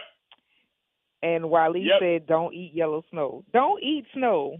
Don't eat yellow snow. No, I agree with that. Don't eat yellow snow unless snow. you're collecting it, and even there, I say no. Don't Either way, eat yellow snow. Don't eat snow. Don't just, do it. Just don't do it at all. Don't do it. Don't do that. But fellas, don't do that at all. am I alone? Are you telling me I was the only one? Come on, bro. Somebody I don't else know said. that they're Now, going to see, admit but it. some of y'all might already have traveled or been in environments where snow accumulated like this. Some of you guys have traveled, been in the service and different things like that. Maybe you've already scratched this off your bucket list. Maybe. I don't know, but it was my first opportunity to do so. Mm. Don't eat snow. Definitely don't eat yellow snow. And I think somebody said something to the effect that somebody was making ice cream with the snow. Not I have smart. heard that. I have heard that. Yeah. That people would use that to make ice cream because it's supposed to be pure or whatever. I don't know what the deal is. I've never made ice cream like that, so I don't really know. I have made ice cream, but I would never use snow to do it. Yeah, and I wouldn't use no yellow snow. That's for damn sure. Absolutely Even if you not. make I have pineapple turned ice cream. that crank, but no. Don't eat yellow indeed. snow. Don't eat snow. Don't do it. Well, I got to admit, I did do the, now I have done this before when I was in snow, the open your mouth and let the snowflake fall on your tongue deal, because I know you were talking about that yesterday with acid rain. I did do that. I have done that before, and I did do that again yesterday when the snow was coming. I was walking the dog, and I did. The snow was coming down pretty hard, and I just stopped. He was taking care of his business, and I just opened my mouth and leaned back. I think I had about 3 or 4 of them, but it is a very short-lived pleasure, if I could just tell you that. What does it taste like since you had the experience? Water. It was gone. Yeah. That's what it's a very short-lived pleasure. I felt the weight of it when it touched my tongue, but then it was gone. It's like gossamer. It's the minute it hits the whatever heat you got on your tongue and your mouth or from your breath or your body, whatever, it's gone. And I don't think it's enough water involved in an individual snowflake to actually like taste, if that makes any sense. Yeah, you know I what get I'm saying? it. But yeah, but it was no, it was experience. I did it. It didn't have any particular taste, but I did do it. Yeah, no doubt. Lori Weber said, "Wild grayling frozen bird." What she said? She said, "Wow, grayling frozen bird." Nope. I like Richard, and I would not leave him out there that long so that he would get frozen. He and I had a conversation before we went. She said, "Bro, we gonna do this in the yard?" He said, "Bro, it's cold out there yet." I said, "I know, dog, but when the next time we gonna get the opportunity to do this? This is a bucket item list." So he said, "You know about that life, boy, from uptown." I said, "All right, player, let's go do this here, right?" And then we went out there and G, B, B, and a flourish, and then we was done. We was back inside. Happy, happy, and not a little proud. Lord have mercy. Gerald said, doing that in Louisiana, you're lucky no acid burns on your tongue. And that's what I'm saying. Like acid rain, I'm not catching raindrops. I think I did catch raindrops as a child. And I want to say maybe I've caught snow before. However, knowing what I know now, no. And so somebody else understood what I was talking about the acid rain thing. But you've done it. You survived it. We're moving along. And Wally said that he didn't make his initials, but he definitely made some yellow snow yesterday. You got it. Listen, that's just peeing, right? We got to talk artistry. Therefore, you got to hit the initial, draw a heart. Now, you know how romantic it would be to bring your wife in the backyard and show where you have drawn a heart and an arrow. No. And if you really had to go, both of y'all initials. No. No, and no, thank you. And anybody listening to think that would be a treat, I would. You would think that was romantic? To get the reaction first. No, sir.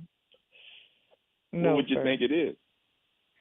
Just nasty. I'm just sorry.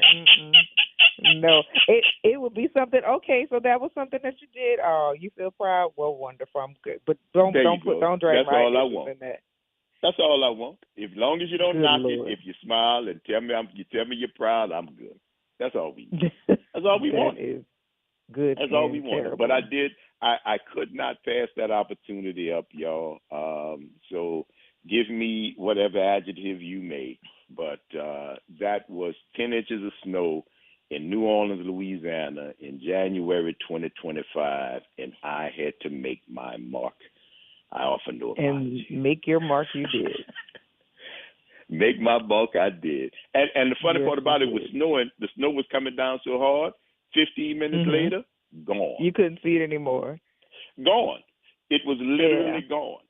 It was, and that's because that's how hard the snow was coming down. It was 15 minutes, and there was no trace of it. That's why I was so glad I took the picture. I took 3. And I'm glad that you were able to mark that off your bucket list. But gentlemen, if you think that is something that would be considered romantic, let me assure you that it is not. No. It wouldn't be romantic just to do it, but to draw a heart with the little arrow, and if you got enough left to do the initials, come on, baby, that's got to be worth the hug and the I love you. No. Mark says that's a good way to propose, right? Will you marry me with pee in the snow? And I'm sure just on the presentation alone, that is one of those garbage can presentations that will get you a decline. So yeah. I don't. That's a lot of ink.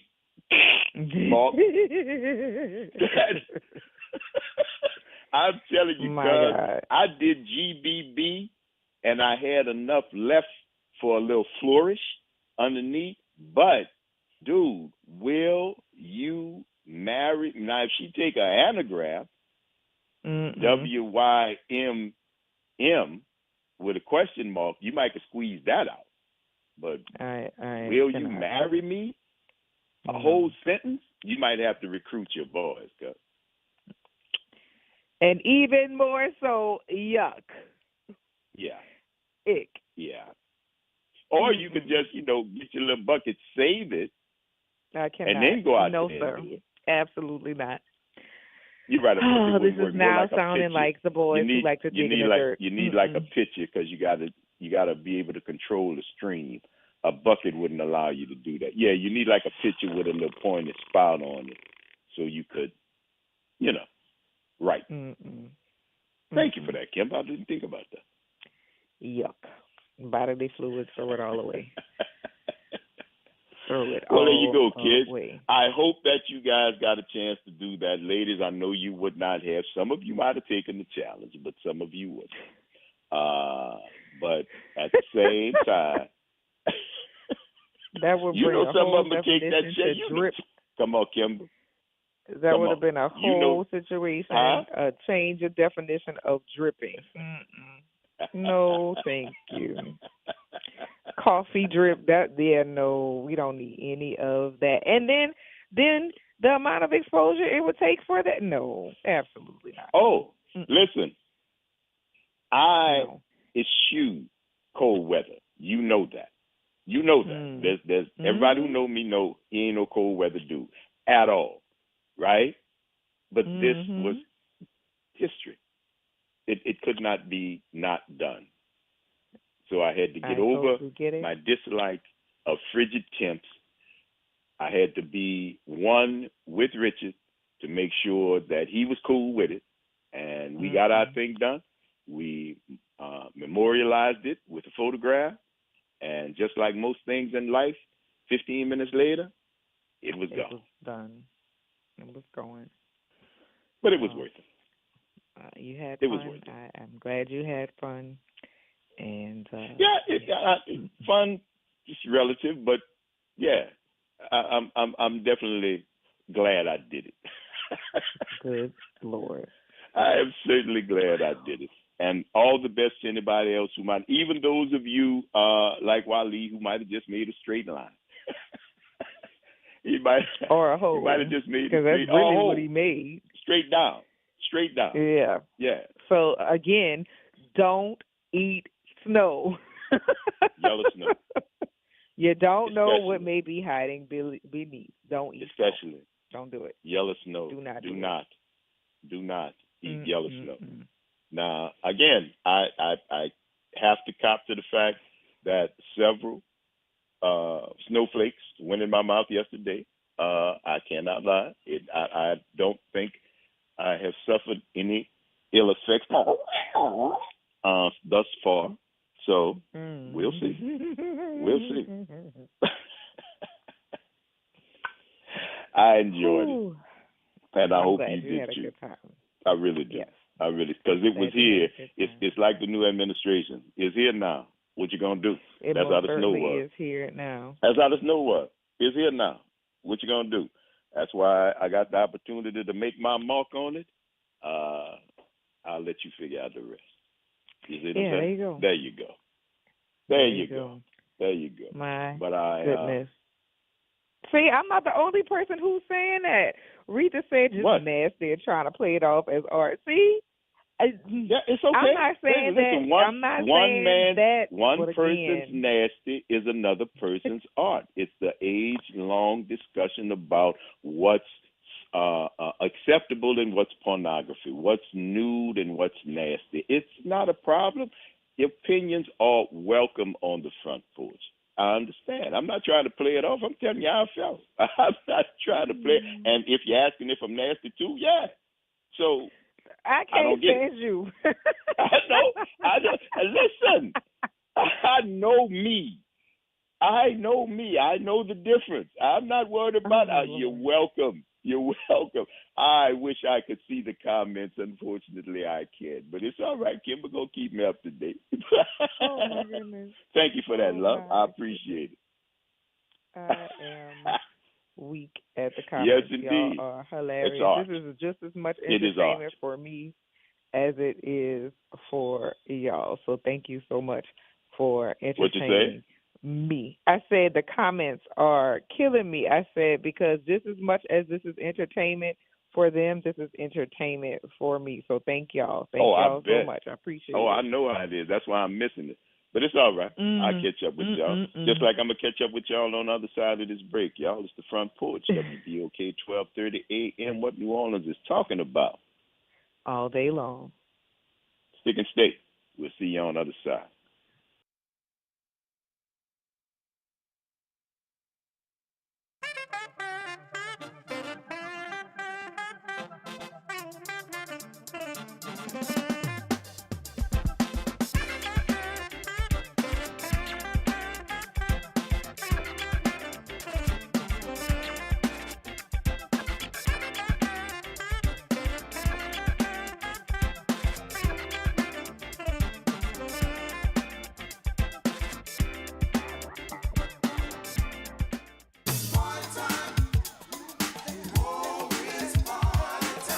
That's right. It's party time each and every Sunday night at 7 p.m. on WBOK. It's the Throwback Throwdown with DJ Wick as he brings you the best in old school from the 70s, 80s, 90s, and the early 2Ks. Plus, the party goes to another level at 9 p.m. with the Throwback Throwdown Party Mix to round out the night. It's the Throwback Throwdown Sunday nights at 7 p.m. on WBOK 1230 AM and on the World Wide Web at WBOK1230.com. Welcome to Chemical of the Month, a service of the community scientist and Rise St. James. This month, we're focusing on lead, a heavy metal that's dense, soft, and poses serious health risks. In Cancer Alley, lead exposure from industrial emissions or contaminated soil can significantly increase cancer risks and other health problems. Stay informed and protect your health. For more information, visit risestjames.org. Do you know what United Way can do for you and your community? Find out by listening to United Way and You every Thursday at noon on WBOK 1230. United Way continues to fight for the most vulnerable members of the community. Find out how this Thursday and every Thursday at noon. Who doesn't love a good surprise? From unexpected gifts to visits from the kids, it's always nice to know you're loved. But flu, COVID, and RSV can surprise you too. These viruses are 10 times more likely to hospitalize adults 65 and older than people under 50. So prepare yourself. Get vaccinated to be ready for whoever comes knocking next. Hey, Grandma. Hey, Ma. What a surprise. Get this season's vaccines. Get started at vaccines.gov. Paid for by the U.S. Department of Health and Human Services. Making a difference in the community. WBOK 1230 AM. You're on the Front Porch with WBOK 1230 AM.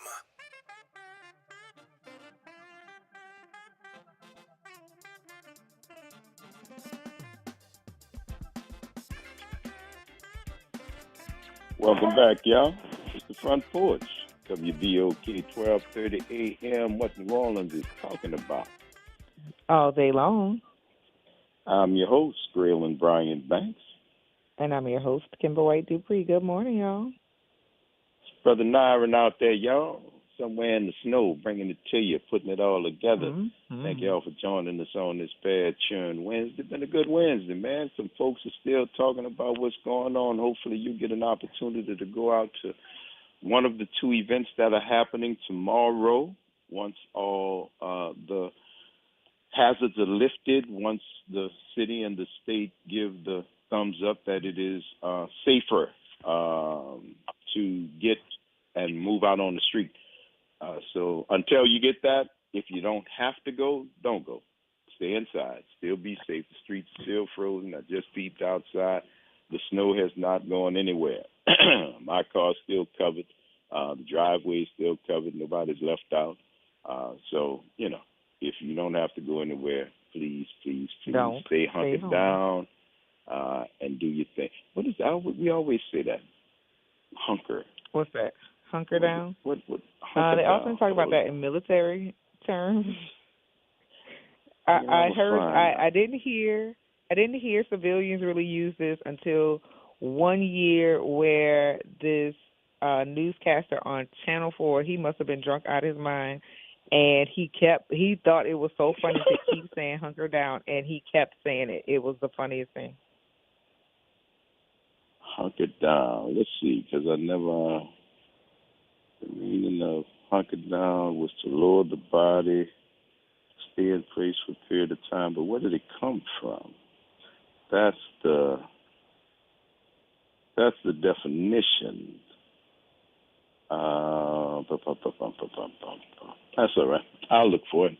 I'll try to find it for you because I just said it, and I rarely, say stuff that I don't understand where it came from. But that's one that I really don't. That's one that I really don't get. Hunker down. Okay, so you're looking for its origins in Scotland, 1720. It means to squat or crouch down or settle into safe, sheltered positions. So it's Scottish. Yeah. Okay. So that's where it came from. Yeah. But I mean, to stay in one position.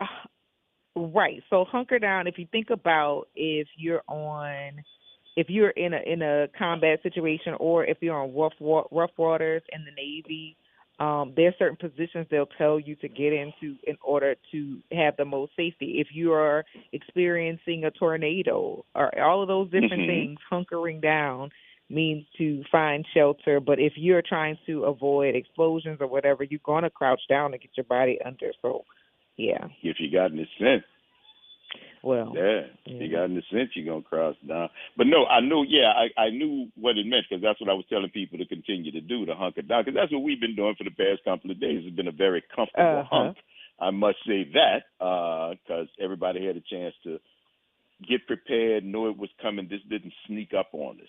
You know what I'm saying? No. So if folks were inside, they were lucky to have the opportunity prior to that to stock up and get stuff that makes the hunkering down that much easier. Because it's just gotten up to 24 degrees outside. Right. Yeah, just gotten up to 24 degrees outside. And beautiful. If you look out the window, it is gorgeous. Yeah, you could take sky. pictures and put them on postcards, actually. Oh, and absolutely. confuse people with love from New Orleans. Leroy Rockwell type of stuff, man. Yeah. You know, with love from New beautiful. Orleans. What? Yeah, New Orleans. Oh, no, I just got updated. It's up to 29 now.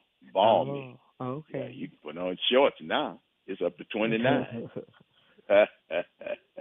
Feels like temperature is 22, y'all.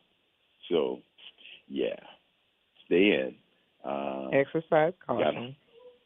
Exercise, and do the things that we talk about on the front porch. Got a book, got some music, turn it on, listen to it. You know what I'm saying? Do whatever it is you got to do to keep yourself good. You know what? Because we haven't been on the lines like that, we haven't spoken to Elwin because he doesn't usually write in. Yeah, so we talking about you, bro. I hope everything good. You can listen. We ain't by the phones now, but we may be back Thursday, but maybe Friday. We don't know because it all depends what the weather does. Because much as we love y'all, we ain't coming out. We ain't going to violate the things we telling y'all not to. No, Jefferson Parish schools are just closed schools for tomorrow, so I'm not sure what other campuses will be closed, but all of the schools in Jefferson Parish are closed tomorrow. So, yeah, no, we're not going nowhere. Yeah, we shall be in this place. I don't think so. Not until about 3 o'clock or so will it get up to 34, 36. The high today is going to be 30. No. That's hard to believe we talk about New Orleans. The high today is going to be 36, and then right at sunset we back down to 29 going into Thursday night. So, yep. I think you might just want to be prepared to be close to home, close to the house. Just make sure you got what you need. If you have to go out, once again, please exercise caution and determine really closely if you need what you need. Medicine, yes, but if you don't need anything else, just wait a couple of days. You know. Stay inside, man. Because I can't imagine, other than medicine and, food, if you didn't have enough, I can't imagine anything else that you would need to go outside for. At all. So, yeah, keep following that, man. I think it'll be a good thing for you. And I think that these opportunities don't come that often just to give you a chance to reset. I'm so glad I washed. Hello. I'm so glad I get. Yes, indeed. I'm saying when I said, well, it's going to be cold. I don't know what made me do that. Think about my grandmother. It's about to be cold. You better have some clean clothes up there. I wouldn't wash everything, especially sweatshirts, hoodies, the stuff that I hadn't really had an opportunity to take out that had been, packed away because we hadn't really had no cold weather like talking about. So all that stuff just got, send it through the cycle, pull it back out, dry it. Nah, if it get cold, now you got to go out. At least we'll be smelling springtime fresh. Yes, indeed, and trying to stay warm at the same time. Do we have a notice? It's 11:30. I know we were talking about the docs being here, maybe just one or both. I don't know yet. I think we have them. We've got what? I think we have them. Dr. Derry? Good morning. Staying warm? Good morning. And do we have Dr. Griggs? We do. I can't hear y'all that well, but I can hear you. What's happening? How y'all doing? Y'all warm? And warm? It's super hard to hear you guys. Yeah, MA, I hear all the background and I hear somebody talking. Yep. See, I just hear your voice. I don't know. We can hear you guys very clearly. So I'm going to tell you what. We can hear you, and I'm going to ask you this. If you can hear, give us the latest. It's cold outside. We've got freeze warnings in effect. What advice do you have for folks who are going to be in close proximity with their loved ones over the next few days? So, go ahead, Eric. You're at the hospital. I'll start. One of the things that I've noticed is everyone's excited. This is absolutely exciting. For a lot of people, this is the first time they're seeing snow. I grew up in snow, went to school in snow, and ran from snow to come to New Orleans, and here we are. It's your fault. It's all my fault, right? Everyone wants to have fun, but I want people to keep in mind some stuff that I've seen on social media. I've seen people out in the snow with no shirt on, doing the freeze dives. I've seen them with bikinis on. I've seen people playing in the snow without gloves, you name it. Frostbite is very, very real, and it does not take very long to do enough tissue damage to permanently damage the nerves and potentially damage the blood vessels and possibly lose tissue and organs. So we want to make sure that you're wrapped up. If you're going outside, you want to layer up in layers. Graylin, I'd heard you talking earlier about washing clothes. The sweatsuits and all that stuff is great. But when you wrap up, I want you to think in terms of 3 layers. The closest layer would be for keeping heat in. And then you want a moisture wicking layer on top of that, because in spite of the fact that it's cold outside, we sweat a lot. So you want to keep heat in, moisture wicking, and then you want to put your insulation on, right? That thick, the fluffy stuff, the sweatsuits, the whole 9, 2 to 3 layers. Then on top of that, outside of that, you want something that's windproof, waterproof, and water repellent. On the outside, you want to make sure that you wrap up your face and you protect your eyes when you're out. And, of course, I recommend having a smaller set of gloves on with a larger set on the outside. And I'm not seeing much of that, but if you've ever had, this has happened to me as a kid, it happened to me in college, not letting it happen when I'm down here. You want to protect the tips of your fingers and keep them from being cold and be as dry as possible. Once you get inside, take all of that stuff off. Put it in a wet room, go dry, get warm, and get as dry as possible as soon as comfortable. And then monitor your breathing and monitor your pulse, because it doesn't feel like you're sweating. It doesn't feel like you're working hard, but the incidence of cardiac events, and I say this for the adults that you see at the ER that I've heard about so far last night with the broken ankles and the sublux knees and the increased heart attacks that happen. And 30%, the ER visits for heart attacks go up 30%. During cold and sudden drop in weather. So again, have fun. Do not eat. I see people eating the snow. Please don't eat the colored snow, especially the yellow snow. That is not a snowball. That is probably exactly what you think it is. Do not eat the yellow snow. Be careful. If you want ice cream, make it inside. Play in the snow. Don't eat the snow, and have fun. Eric, 4 years of doing this show, and we've descended to yellow snow. We've descended to yellow snow. It's very real. As a kid, it was in the country, we did snow cream, but it was very fresh cream, and it was fluffy white, and it had just come down. I don't know if I would recommend it as much, but I want people to be careful. Stay warm, your warm fluids. And then, Mark Allen, you can take it on what to do when you're inside. What to do. I was exactly going to do that. I think something that we don't think about is carbon monoxide poisoning as well from generators and gas heaters. It's the invisible danger. So remember, carbon monoxide is colorless, it's odorless, it's oftentimes called the silent killer because it can cause severe health effects and death without warning. So please use proper generator use. Always operate generators outdoors at least 20 feet from homes, windows, and vents with the exhaust away from living spaces and ensure proper ventilation. We've seen power outages. So this is such an important point. I think it's something that we really need to be paying attention to. This is a message for our future selves, but if you don't already, please consider installing carbon monoxide alarms as well and place them on every level of your home if possible. So I think carbon monoxide is something I think that's very important for us to consider as well. Another thing that I'm seeing, as Eric said, I've been in the hospital since Monday morning. I'm sure I'll probably be here until Friday. They're telling us that they're keeping us until Friday, and then likely to kind of keep cycling through the weekend as well. And one thing that we're seeing a lot of right now is respiratory issues. So it's really, really important. Eric alluded to it a moment ago with respect to the importance of we're going to be indoors, you're going to be close with a lot of people. There's two things to consider. One is that cold air exacerbates conditions like asthma or COPD. So please, if you have any of those conditions, it's fun to be outside like Eric said, but please recognize that cold air, especially this Arctic frigid cold air that we've seen descend upon us, can trigger your asthma. It can trigger your COPD.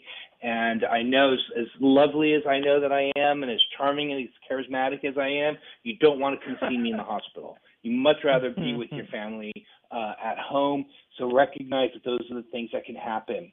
The other thing that we're seeing a lot of is influenza. We're seeing a lot of RSV. Those are viruses, okay? So those are not necessarily much we can do about them. Obviously, we could treat flu, but we can't treat RSV except for oxygen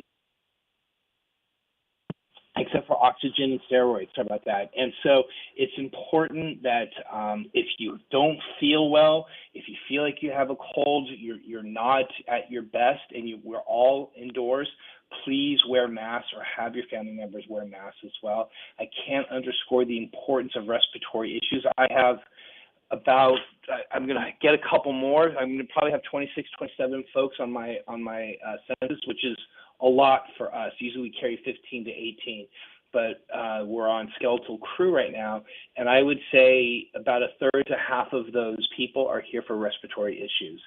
So this is the respiratory season. It's the cold and flu season for a reason, and so I think those are the important things that I think are important. Again, with the outages, I think it's important. Again, carbon monoxide is something that really scares me as well.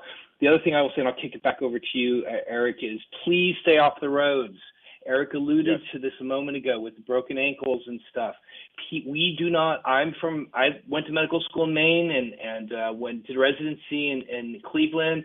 Eric is from the snow. He did his medical school in college. He went to Notre Dame as well. So we're used to snow, but in the South we're not. We're not prepared for this. So please don't get in your car and drive. Allow those roads to remain open for EMS. Allow those roads to get plowed, even though the sun is shining. That one thing that we can tell you, that ice is going to melt, and the minute the sun goes down, it's going to freeze again. So please try to stay off the roads and allow those roads to remain open for EMS. Eric? What I wanted to ask you guys is great advice, man. I'm so glad we got to that. But when you mentioned early, and Doc, Darry, I want you to chime in on this too, since you're at the hospital.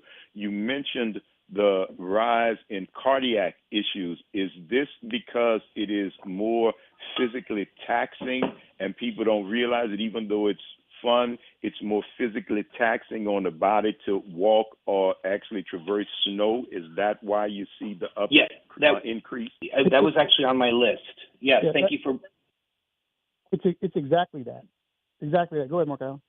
Yeah, I was going to say that was actually on my list. One of the things that happens, people who have heart disease or heart failure, they're on the edge there. What happens is that they go out, they start shoveling, they're trying to clear out their driveway, they're trying to make way for their car to get through, what have you, that physical exertion and that activity can potentially be more activity than they're typically used to. And so coronary events do happen at this time. And so please listen to your body. Do not Rambo your way through this. Do not, if you're starting to have chest pains or shortness of breath, please rest and stop. And if it's not getting any better, please call EMS so that you can be taken to the emergency department to be evaluated. Yeah, and on that note, Doc, I just want to put that in when you say call EMS, I have to address the ego because you have to remember this is not a condition. This is not a time to wait because the conditions in the street affect EMS just like they affect anybody else. It's going to take them a little while longer to get there. So if you are feeling bad, don't try to ego your way through it. I like what you said, Doc, Rambo your way through it. Call and give the first responders an opportunity to get there and consider the conditions on the street. Well, here's the thing. No, let me take it a step further. Leave that stuff alone. Don't go outside right now. It's going to melt by the weekend. Enjoy being at home. Use PTO if you can. don't go outside and overexert yourself. The other thing, the big thing that your body is trying to do is keep you insulated. We're dealing with levels of cold that we have not experienced before. And now people, because they say, I got to shovel my driveway, stuff that we don't normally do. We want to go play. We want to go spend extended amounts of time out in the cold. So your body is going to increase the work of your heart because, remember, it's your circulatory system that regulates your temperature. So you're working to try to stay cool. You're working to try to keep from overheating. You're working more than you have, and it's a recipe for a disaster on roads that aren't open. Folks, it's going to thaw out. It's going to thaw out. It's going to thaw out, and the temperature will be above freezing, hopefully over this weekend, and just take the time and let it melt. Enjoy a little time to sit down and be still. Yeah.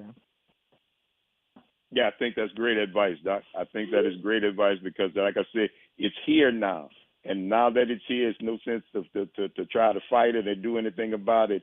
Let me ask you this. When you mentioned the carbon monoxide, we don't have – I always keep the bathroom window upstairs and downstairs cracked. And that's just paranoia. I'm going to be honest with you. But in times like this, when you're running the heater all of the time and it's on in the house, I just think you should have somewhere to get some fresh air in the house. Is that something that makes sense to you guys? I was asking Mark Allen to mute, please. Yeah, go ahead, Eric. Do you want to answer the question? Yeah.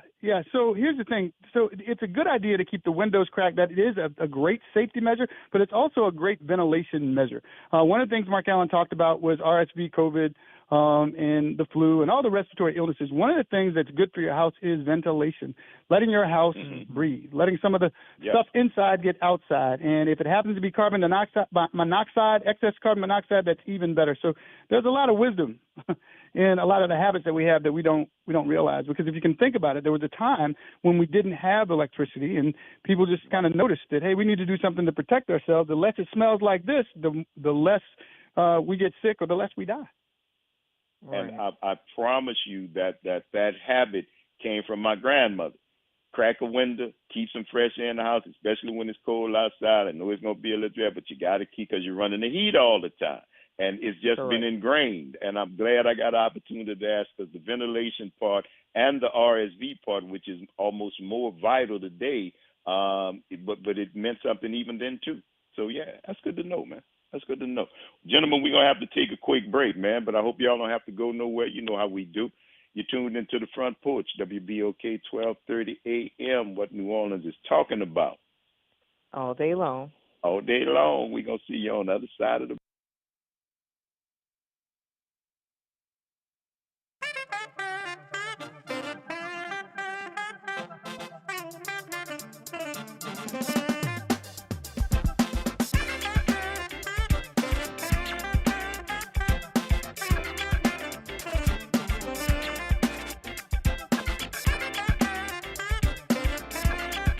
This is your news update for WBOK 1230 AM from WDSU. For all your news and weather, watch WDSU News, New Orleans' leader in live, local, late-breaking news. Today at noon and 4 p.m. Hey, New Orleans, Tavis Smiley here, inviting you to join me each weekday evening at 7 p.m. right here on WBOK 1230 AM for the Tavis Smiley Show. You can expect great guests and getting the answers you need to know. It's the Tavis Smiley Show on our new home in New Orleans, WBOK 1230 AM. Tavis Smiley. Ranked number 45 on the Heavy 100 list of the 100 most important radio talk show hosts in America. I'm Kareem Abdul-Jabbar. I learned about atrial fibrillation the hard way. My symptoms would come and go: shortness of breath, fatigue. I kept going. Then I got so lightheaded, I couldn't. My doctor said I have AFib, so I'm about 5 times more likely to have a stroke. Other symptoms: irregular heartbeat, heart racing, chest pain can come and go, but the risk of stroke stays. If you have symptoms, tell a doctor. Visit notimetowait.com. Sponsored by Bristol Myers Squibb and Pfizer. Hi, this is Cary Grant. Let's elevate every Tuesday through Thursday from 6 to 7 p.m. as we discuss the community, the country, and the world, from politics to current events and sports. We look forward to your input and continuing the quality programming on your community station, WBOK. Join us every Tuesday through Thursday, 6 to 7 p.m. on Elevated Conversations, the Arnie and Cary Show.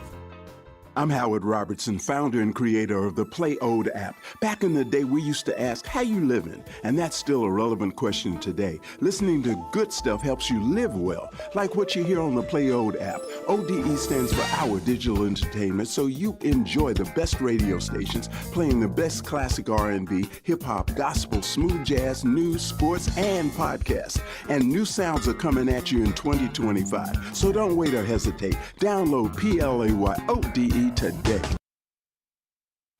You're on the Front Porch with WBOK 1230 AM.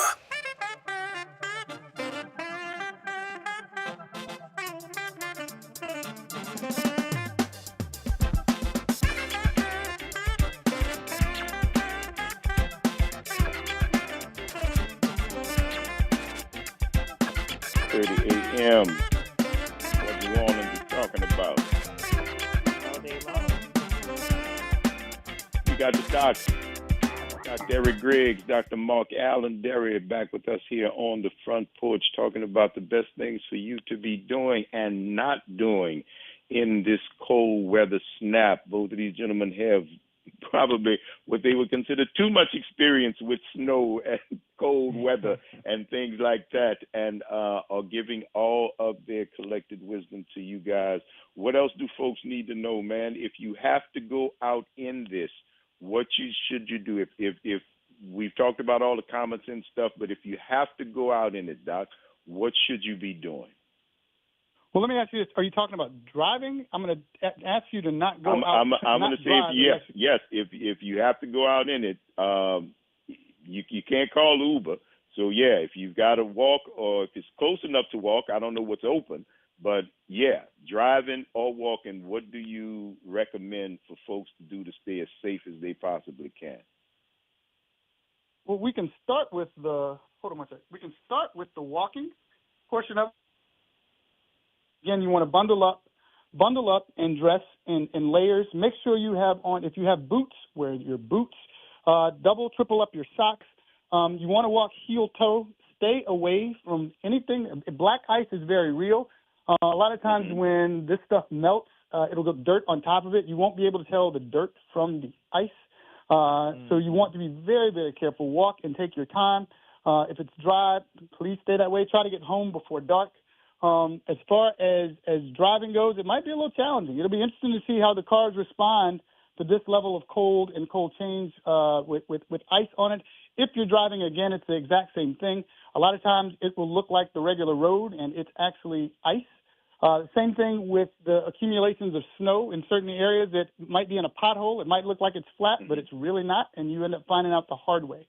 You want to be extra careful. Stay on the most paved and clean roads as possible. And I'll leave some stuff for Mark Allen to say. I just got connected. The question was if you do have to go outside, what things should you consider? Yeah, if you can avoid listen, it.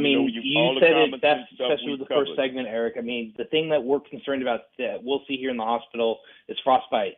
So please, wear the warmest things that you can. Like Eric mentioned, the tips of your fingers and toes are the things that have that can have the most compromised circulation.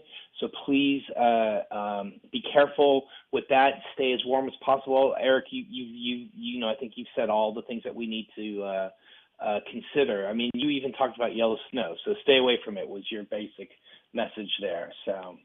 The thing is, if we would just follow what we see our pets and animals, I see birds coming out right now to get a sip of water. I didn't see any birds yesterday. The pets, if they're willing to stay out a little longer than they were yesterday, that should kind of give you a gauge of what it is that, not that you should use them as guinea pigs or an experiment, but if you follow the natural instincts of animals, it should tell you what you probably should be doing. Most of the time, it's just being still.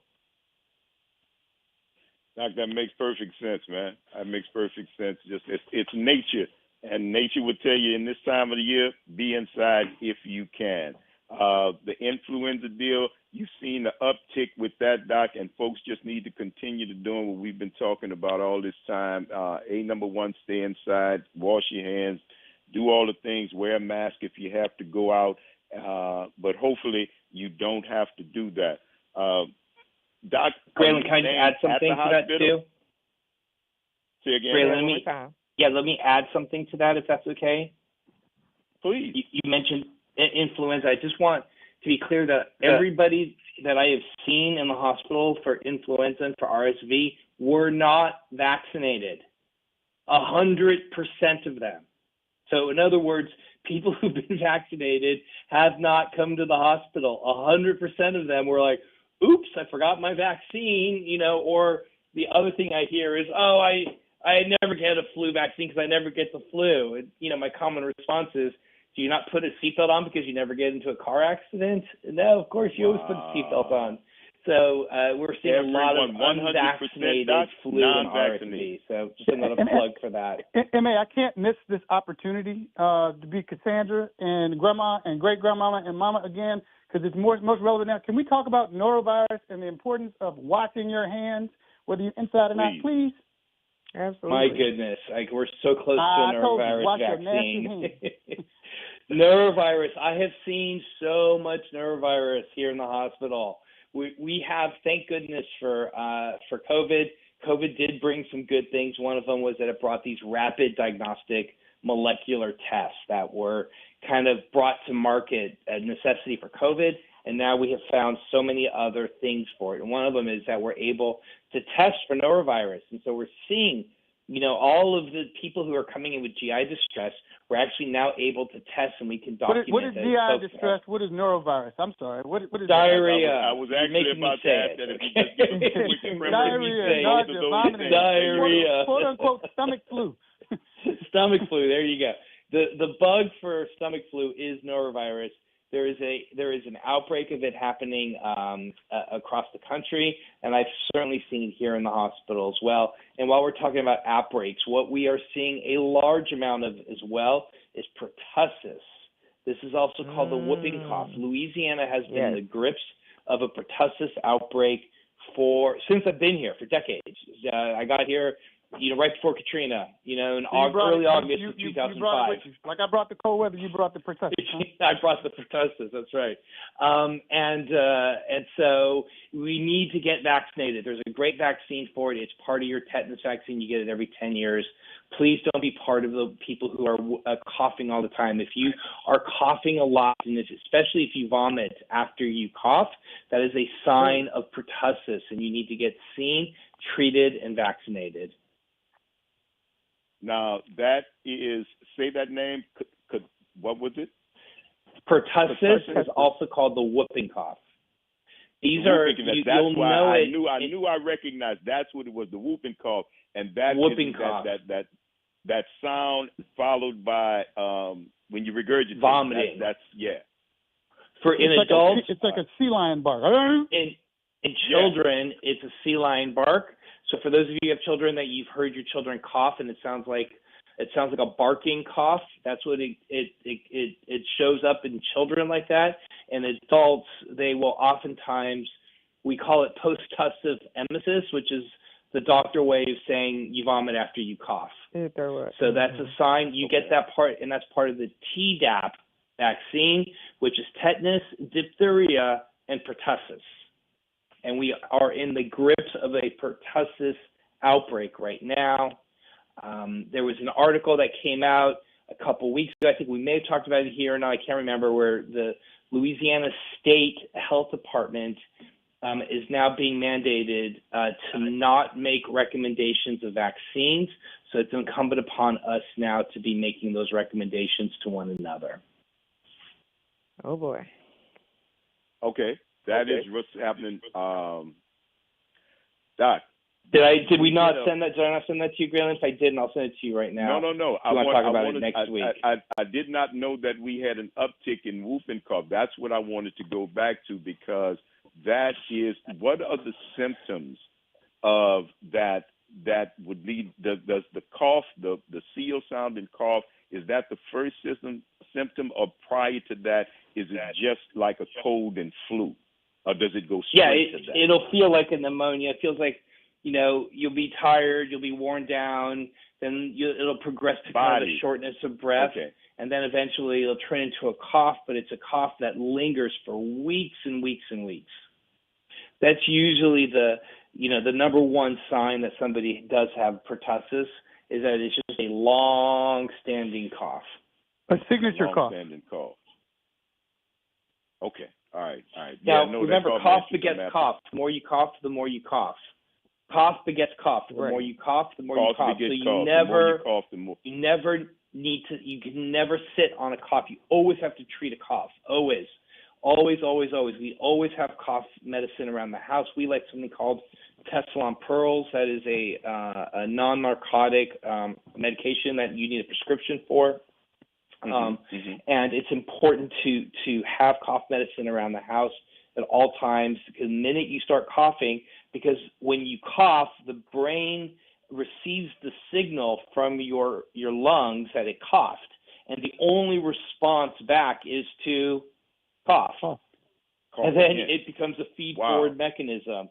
The more cough begets cough. The more you cough, the more you cough. So you got to think of the cough as if it were a fire. It's just like you would never let a fire burn.